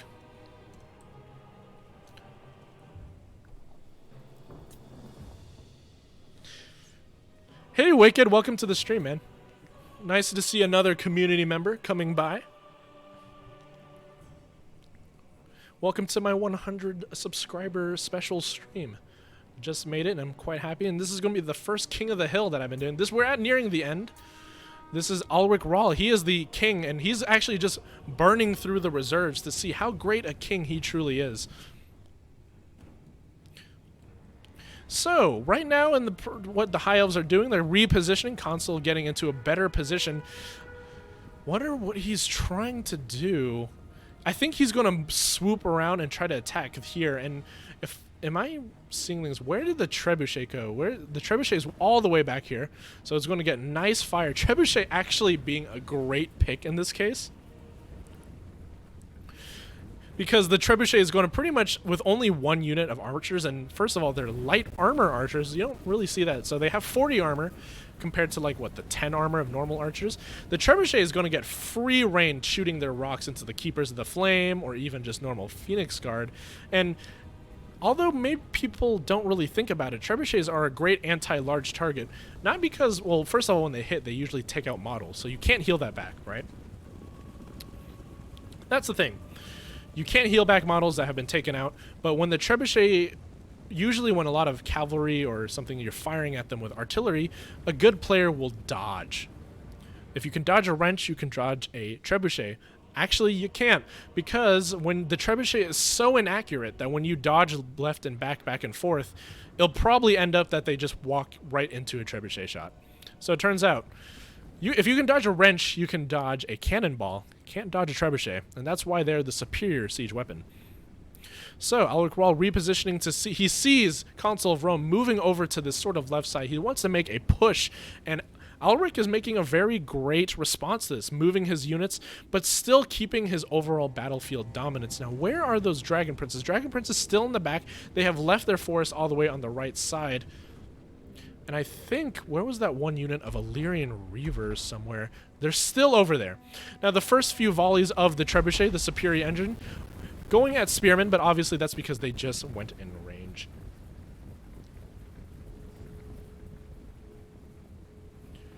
Well, let's see. Everyone's going in. I was just looking at chat. That's just wicked and talking with Zutron. All right. Let's see who charges. Let's get rid of this little item card. And I think really the game plan of what's it called? The game plan of the High Elves, essentially they need to deal with the cavalry, but with the low mass, essentially they're relying 100% on the Dragon Princes to try to keep the cavalry in place so that the Phoenix Guard can deal the damage they need to. Now, some starting skirmishers. Now, the High Elf archers just are better in almost every way against peasant bowmen. So some more launches. That look at these dodges. You can't dodge a trebuchet. Trebuchets are way too inaccurate. So really good first few volleys. The range of the High Elves showing true, destroying the peasant bowmen as they move forward.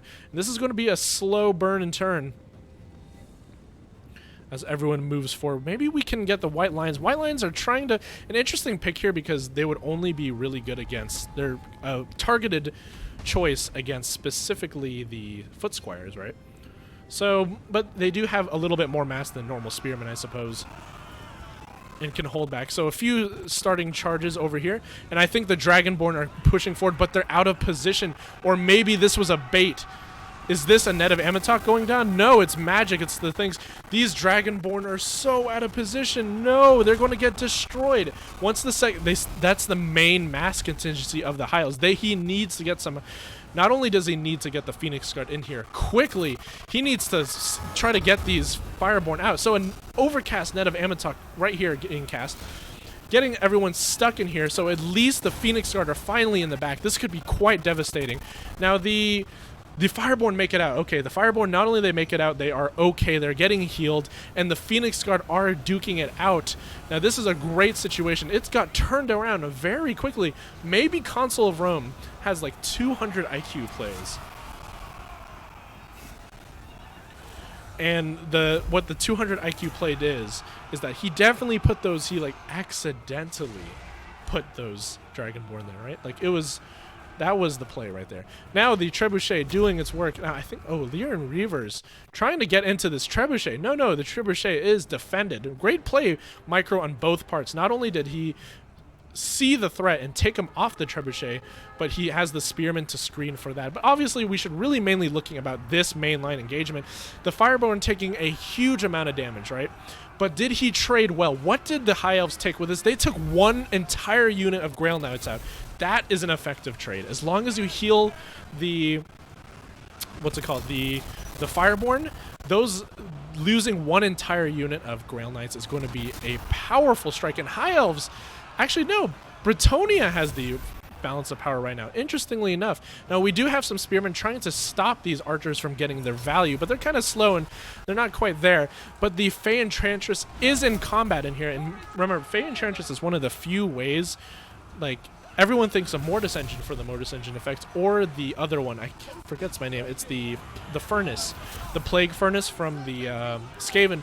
But the only good guy faction that has the Mortis Engine effect is on the Fey Enchantress. Now, the cycle charging of the Paladin is going to be quite powerful here, and it is a full break for the High Elves, with the only thing left being the Phoenix Guard.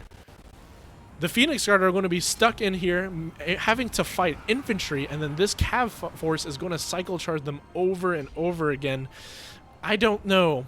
I don't think the High Elves have what it takes to bring this back, mainly because the Dragonborn are off. Well, actually, first of all, they just... Is that how many models? Like 10 models? Yeah, with the Dragonborn off the battlefield and there being no mass, I don't see a way for the High Elves to bring this back, because these Phoenix Guard are good, don't get me wrong, but they're going to be cycle charged to oblivion. Now back on over where it's really important to watch. Yes, Ulrich Rahl doing the right things, getting his peasants back onto the trebuchet, because that's the most important thing he needed to do this entire match. How many ammunition spent? Not that much. So trebuchet back online, which means a definite win for the peasants, for Zalady indeed, and the Fey Enchantress is pretty much undisturbed as the Regiment of Renown, the Keepers of the Flame, are just getting squished over and over again. Classic hammer and anvil play for Bretonnia. This is what Bretonnia wants to look for. The Spearmen and the White Lions of Trace, just too spread out. We do have the Illyrian Reavers gunning in here. Well, look at chat. Oh, bye, David the White Lizard. Thanks for coming by so much. And thanks for being one of my greatest supporters for my channel, for sure. But back into this sort of replay. I don't see this Phoenix Guard. Yeah, this Phoenix Guard is going to get kited. Oh, another shot. A beautiful shot from the trebuchet, hitting probably a spearman or something. Nothing really extremely important. But balance of power actually not as much in favor as the High Elves as I thought it would be, but I seriously don't think how the Phoenix Guard have what it takes to deal with this. There's too much of a spread, and oh no, the trebuchet! No, not the trebuchet. Anything but the trebuchet. Our resolve is failing. The trebuchet has been compromised, ladies and gentlemen, and I believe that is a win for the High Elves. It's the balance of power is actually inverted right now. So it's very unfortunate for the Bretonians, but the trebuchet has been sabotaged by these sneaky Illyrian Reavers going around the flanks, and because of that, I'm not sure if the High Elves, I'm not sure the Bretonians can keep up. Losing a trebuchet is almost equivalent as losing as like a Grail Relique at this point. The leadership you'll see close in. I'm just joking with you guys. Another beautiful cycle charge attempt with the Lance formation, and there goes those Phoenix Guard. As far as they want, I think they have one full health unit of Phoenix Guard, but Army Loss is probably going to pick the second this unit is taken down. And yeah, he's over chasing these peasant bowmen. You didn't have enough mobility, Consul. Consul is a great idea, maybe against a full cav blob, I guess. Maybe a full cav build, that'd be a great build. But unfortunately, it's not a full cab build, and Men-at-Arms may not have the stats to beat Phoenix Guard, but they will most definitely hold them in place.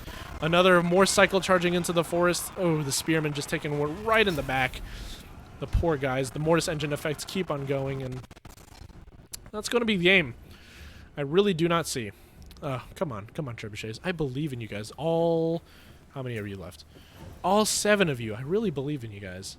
Don't rat off the battlefield. You can still see the magnificent superior siege engine still on the field.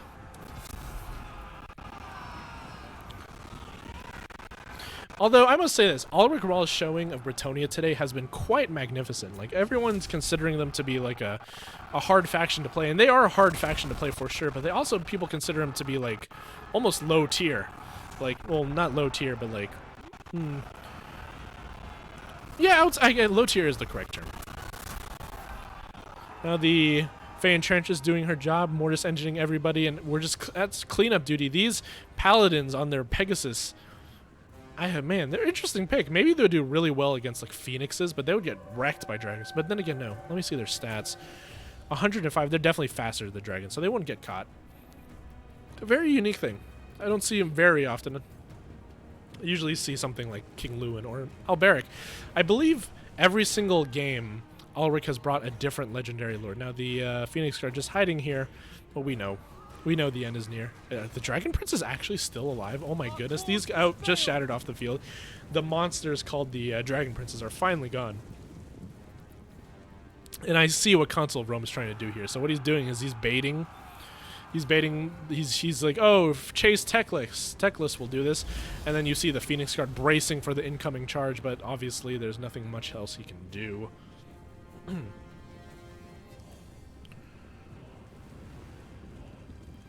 Grail Guardians, the White Lions coming in. Well, it's going to be Bretonnian win for sure. As they get charged. Come on. White Lions, he's trying to get all of his forces. Did he use a regrowth on them, even though they were full health? And a very interesting choice, to be sure. Maybe that's just to get their endurance back up, right? Ooh, a nice net. At least, you know what? Take down the Grail Gardens with you. Just a normal cast net of Ammontok. But here comes the charge in the back. Yeah, it's going to be too much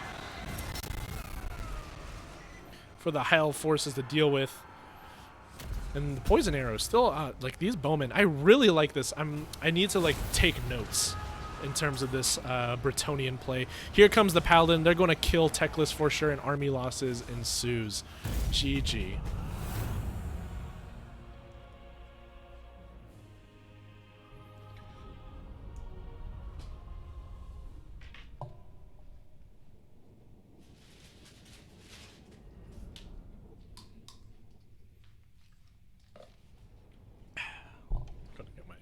Bottled on water. Great game to both Alric Rawl and Consul of Rome. Now the last challenger is going to be Grombrindle. Gee. Catch you later, Consul. Thanks for coming by the stream, and thanks for being part of my King of the Hill. So let's change Alric Rawl. He's going to be the champion for sure, but he's got 3. Nope, he has 3. Let me type that right. And the challenger is going to be Grombrindle. That's all to cap.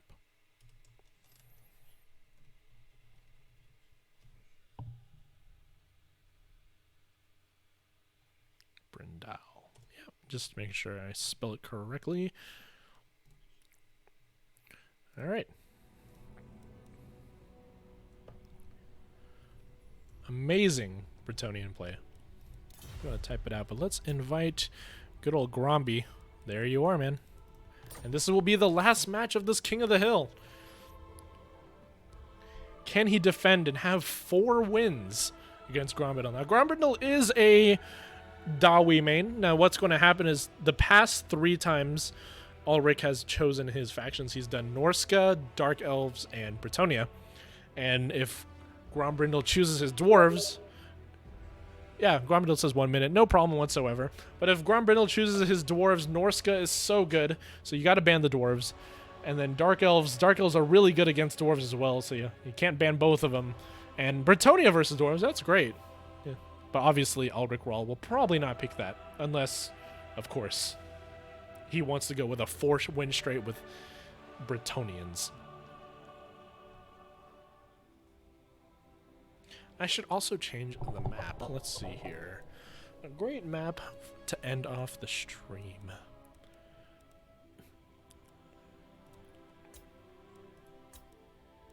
Let's go to Glacial Lake. Where are you?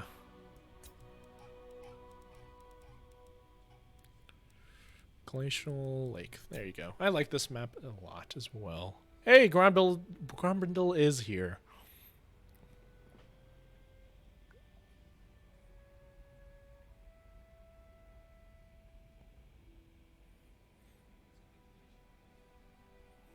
Hey, Nathan.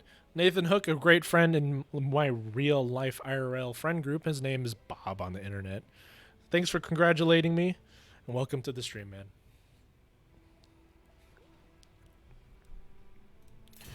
All right. Yes, sir.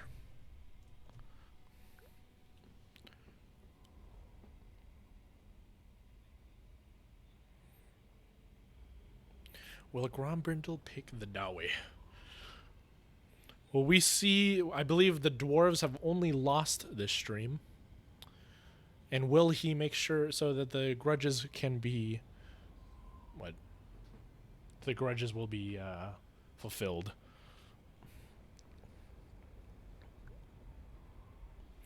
All right, so it's the same so it's the same thing. DE, Norska, and BM this time. Not, he doesn't even have Bretonnia.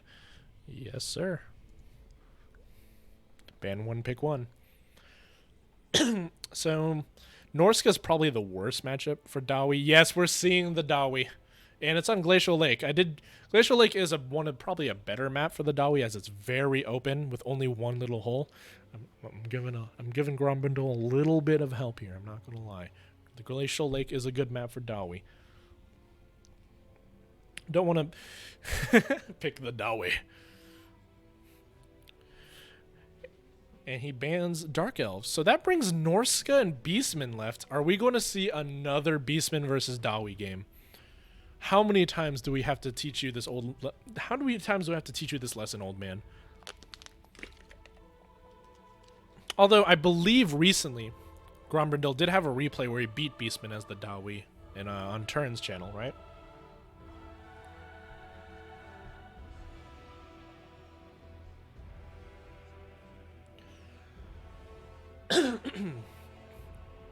Ah, my voice. This has been a long stream. It has been 3 hours, believe it or not. And this is the longest I've ever streamed, like, not casually, but like Total War Warhammer and like commentating. I hope you guys like it. What would you rate my commentating skills? Obviously, I need to fix some of my more my hardware problems, not software problems. But for commentating on multiplayer battles, I think I'm doing all right, especially in live. And it's the Beastman. I don't think Ulrich said it. Beastman it is. We're going to see this matchup again. And I really want to show you the meme. How many times do I have to beat you? How many times do I beat you, old man? Because this matchup is just tough. It is so tough for the Dawi.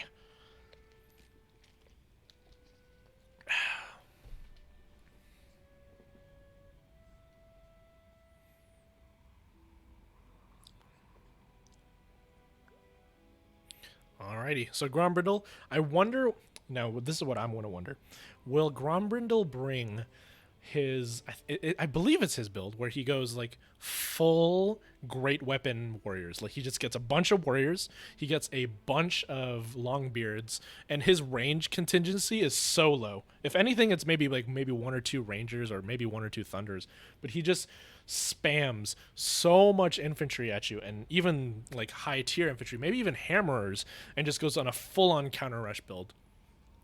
I've seen it attempted, and I've seen it work, and I've seen it not work.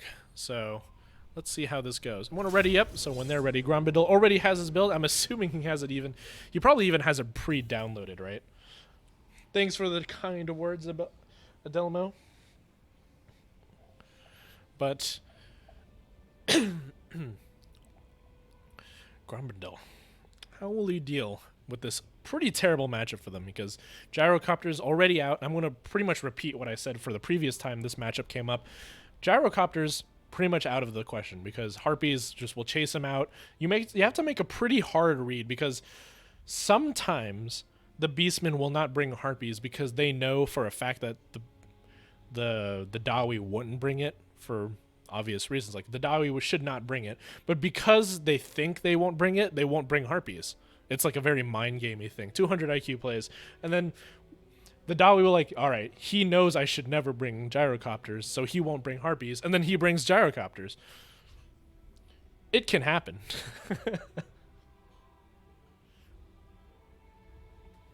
But I don't think Ulrich is going to do that. Ulrich is he's probably going to be safe, and like most players against the Dawi, bring at least 1 or 2 Harpies. I would say 2. 1 Harpy's not quite enough because then it gets kited from the other gyrocopter. If he brings like 2 or 3 gyrocopters, it gets kited quite heavily.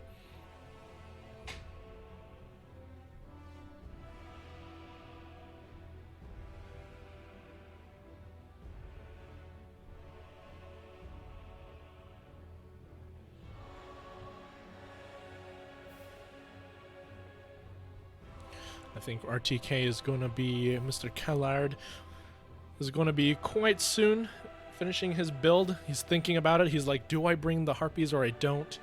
That's what he's really thinking about. But where he's truly missing, he's missing the fact that he's no longer playing Trebuchet, the Bretonnians.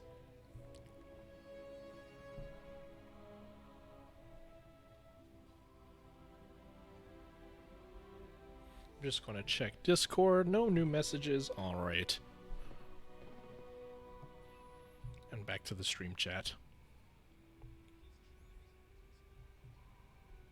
Oh man, my phone is at 2%. Hopefully this match won't last too long. Actually, let me get my charger real quick. I'll be right back.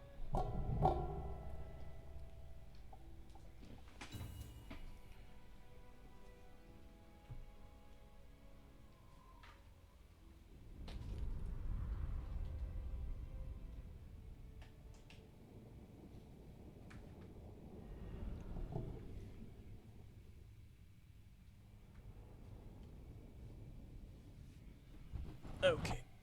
I don't want to hit my mic.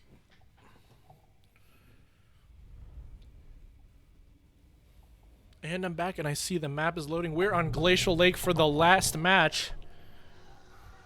And Ulrich Rahl challenging, Grombrindle challenging Ulrich Rahl. Two very good competitive players. Can he dethrone him for the very last match? All right, I'm taking a little to load. Yeah, it's no problem, though. We're all around the world, I think, like Grombrindle, Ulrich. All around the world. Turns out there's... Warhammer has a really interesting... For many games, I think Warhammer has such a... Well, maybe just Total War in general has such a large player base spread around the world in general. Because, I don't know, when I play other games, there's just... it's one of the few games where I think Americans are not the majority, I say. So yeah, there is the Harpy picks, just to make sure there's no gyrocopter play in here. And this is a pretty elite army I'm seeing from this Beastman build. We do have some Ungorherds actually, not Gorherds, to be the chaff and take those blasting chargers, just die for the Gorherd. Some Best Gorherd, some Minotaurs. It's a Minobus build versus the Dawi. Have not seen that very often. We've got a Brave Shaman of Wild and a Brave Shaman of... Wait a minute, am I seeing this right? 2 Brave Shamans of Wild. Now that's something are my eyes tricking me? One with the Savage Dominion and one with Vile Tide. So one specifically meant for killing the Slayers and one other is. So the Cygor being picked here is very interesting because Cygors are very susceptible to cannons. Hint, hint, cannon. And we'll see if these Beastmen can deal with them. Now let's see Grombrindle. How does he deal with this? Now, it's going to be a front line of Longbeards, one of the best units in terms of holding lines. We have some Thunders behind him, and some Longbeards with great weapons. Ooh, did he bring the... Yes, he did. He brought the Grumbling Guard, so make everyone immune to psychology and the Rowdy Bunch. So we have a very powerful infantry build with lots of Slayers. Dragonback Slayers, normal Slayers on others. No Giant Slayers. You don't really need them in this matchup. Where's the leadership right here? And a Lord. A cheap Lord, and that's it. Both of the times the Dwarves have been playing, they've brought Lords and then maybe like just normal cheap Lords. Am I missing something? Why are they bringing Lords? Like Grombrindle's white, like the Smoke Bomb is so useful for stopping people. I can see why you don't bring Ungrim or Thorgrim, or I do like to see Gotrek and stuff like that, but a normal Dwarf Lord, I thought no Wrath of Ruin, no Runesmith. It's very interesting indeed, but this Cygor pick, it's going to get blasted to the past with these cannons over here. Just some good sportsmanship overall, and we're going to start this matchup. It's the last match of this King of the Hill stream. Let's see how the Dawi do. And here comes the first volley. Ooh, swing and the miss, but the cannon volley is coming back. I don't think those are going... Oh, they do miss, surprisingly enough. A second volley going into the Minotaurs. That's a huge target. Minotaurs getting sniped out by cannons is going to be devastating. So, this little dwarven defensive geometry, can it hold, though, when the Minotaurs eventually break through the lines and make it to the Thunders? And I think so. The Dawi Slayers are going to be able to stop them since we're in such a small, confined box. And these cannons are forcing the Cygor to just... Ooh, getting pressure. That was a great shot into the Grumbling Guard. Wow. Perfect right on center. And as that happened, Grombrindle moves up his Longbeards with great weapons forward, and he moves back the Grumbling Guard. Look at that target change so that he can't get focused down.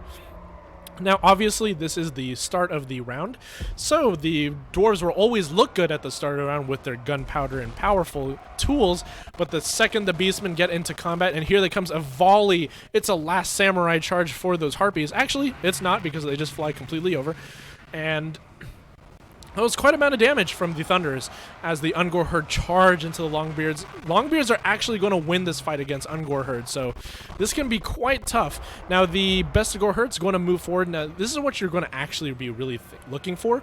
Longbeards will definitely lose to Bestigor along with the Butchers of Kalkengard. So what the Butchers of Kalkengard are going to do here is going to... Actually, they're kind of getting stuck on here. They probably should have kept on moving and tried to get into the back line, but Grombrindal has plenty of tools to try to defend his back line. Now, the major surround is happening over on the left side. We're having a little bit of lag, but that's fine. The Harpies have been taken out of the field. They essentially sacrificed their life to try to at least take down the cannon for a while. Now, but the crew is still not dead, and I believe all 3 cannons, if I hover the cannon... it's not telling me how many cannons are left. Another is Vile Tide going into Longbeards, but Vile Tide doesn't do very much armor-piercing damage, right? So, Grumbling Guard moving here, trying to defend the flanks. They will destroy the Ungor herds with no real problem. It's going to be no contest there. It's just the problem of, will the Ungor herds destroy the cannon models while they're at it? Now, great micro over here, or at least acquisitions. Thunderers are out of the battlefield, so they can start shooting again. And let me see, yes, they're going to start shooting those Butchers of Kalkengard. And how are these cannons still firing? Oh, okay, so they're much safer than I expect. More cannon firing going into the Butchers. And how's the Cygor in the distance doing okay? Now, is the cannon over here doing okay? No. Cannon over here, Chaos Spawn doing its job, dealing so much disruption. And since they have so much mass, it's really hard to deal with them. And we have a little bit of misplay here. We've got 2 units stacked up on 1. That's exactly what the dwarves want to play. I think this is probably the best showing of dwarves that we've seen today. A huge cannon shot going straight down the middle of the Butchers of Kalkengard, taking down... You know what? It hit 2 of them, but it didn't take down any models. I'm actually really surprised a Butcher just survived a cannon to the face. But they're getting into the Thunderers, and that can be very dangerous. But Slayers to defend that line... Wow, look at this. This is a very high-level play from both players, defending and pushing. So instead of dealing with the Slayers, they push it into, they do a rear charge into the Longbeards. And here comes another problem that dwarves have to deal with. That's a Brave Shaman of Wild on a chariot, but another chaos. Look at these cannons. Cannons are still going. The Bestigor herds and the Ungor herds are starting to rout, and they're losing the chaff. Once the beastmen lose their chaff and only have large targets, it's going to be real tough, because these Longbeards, they can last forever. As long as they don't get cycle charged, they can, in long combat, it'll be okay. Now the cannon getting another volley off into these Brave Shaman. He's shattered off the field. So the chariot is off the field. The only thing large left enough that can cycle charge are the Butchers of Kalkengard. Now the cannon over here has been taken offline. And the Brave Shaman of Wild, the other one, yes, because he brought 2, has been taken out. So another great rock throw into the center, but it just takes too long for the Cygor to get value, I suppose. I wonder what the Cygor build was really specific. Maybe Ulrich was expecting the full, Dawi tide, this chaos, not the chaos tide, but the full melee tide of Dawi just charging right back at him. But Dragonback Slayers still okay. Only 35 left, but obviously all you need is 1 to be effective with the Dragonback Slayers. Applying the slow, getting that Brave Shaman off the field, and with no infantry left that can hold, well, they're coming back from routing. I think Grombrindal actually has this one in the bag. This is the first time I've seen dwarves, in person at least. Obviously, there's some replays maybe, but dwarves actually making a huge resurgence and actually pushing back the Beastmen tides. Wait a minute, is this cannon offline? They did lose all their cannons, which is a problem. But the Thunders are still here, and they're ready to shoot. The Beastmen have no ranged options left other than the Cygor, and the Cygor will be promptly dealt with some easy Thunder fire. The Lord just sitting around. Maybe the Lord, you just bring it because, cheap. He's the cheapest Lord, right? So you put all of your money into your Slayers to bring 3 Slayers, because 3 Slayers plus one of them is a Regiment of Renown. That's a lot of money, so maybe that's the play. No Rune Lord needed, no Wrath of Ruin. either. And of course, the Rune Lord is better in combat than the Rune Lord. So 3 units stacked up against one, and all of them Longbeards with great weapons, one of them being just normal Longbeards. This unit will not last long, and I think Beastmen are on the run. The Butchers of Kakagor trying to make their last stand versus this Dawi Tide. And I don't think they're going to make it. Dawi's just trying to charge through. Well, these Thunders are Thunders are a little weak. Not Thunders, but their flanks exposed. But look at this crossfire. This Thunder, he chooses this Thunder is going to shoot this down. And already a Last Samurai charge for sure. Getting shot right in the back. Right in the front. As the Butchers charge in. I don't see how they can make it back. It's, oof, what is this? Morgur the Shadow Guy in eternal combat with just a generic Dwarf Lord. I almost said like try to give it a name. But the generic Dwarf Lord, even though it's not named, has really good stats at 50, 60. And the weapon strength, you don't need armor piercing to deal with Morgur. Morgur has no armor. He's stuck there fighting some Dragon Pass Slayers. And this is great. Just to see the Dawi used in this way. Cannons are all gone. We have some units in the periphery, but, you know, it's not over and still over. Maybe this powerful Cygor can deal some terror macausing, but I think what's going to happen is army loss is going to take in because the Cygor, it's going to take a while to take down eventually. But so we do have Butchers going around. We do have an attack order here, just making sure. He's saying GG in the chat. Another great throw from the Cygor, and it took off like 2 or 3 models. How many kills does he have in total? You know, 121, and he has a Chevron. That's actually nice.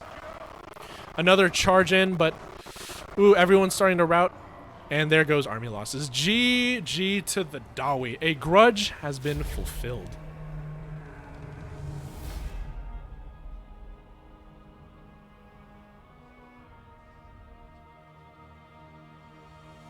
A great last match. Grombiddle being the finishing king. Whew. That was fun for sure. Thank you so much.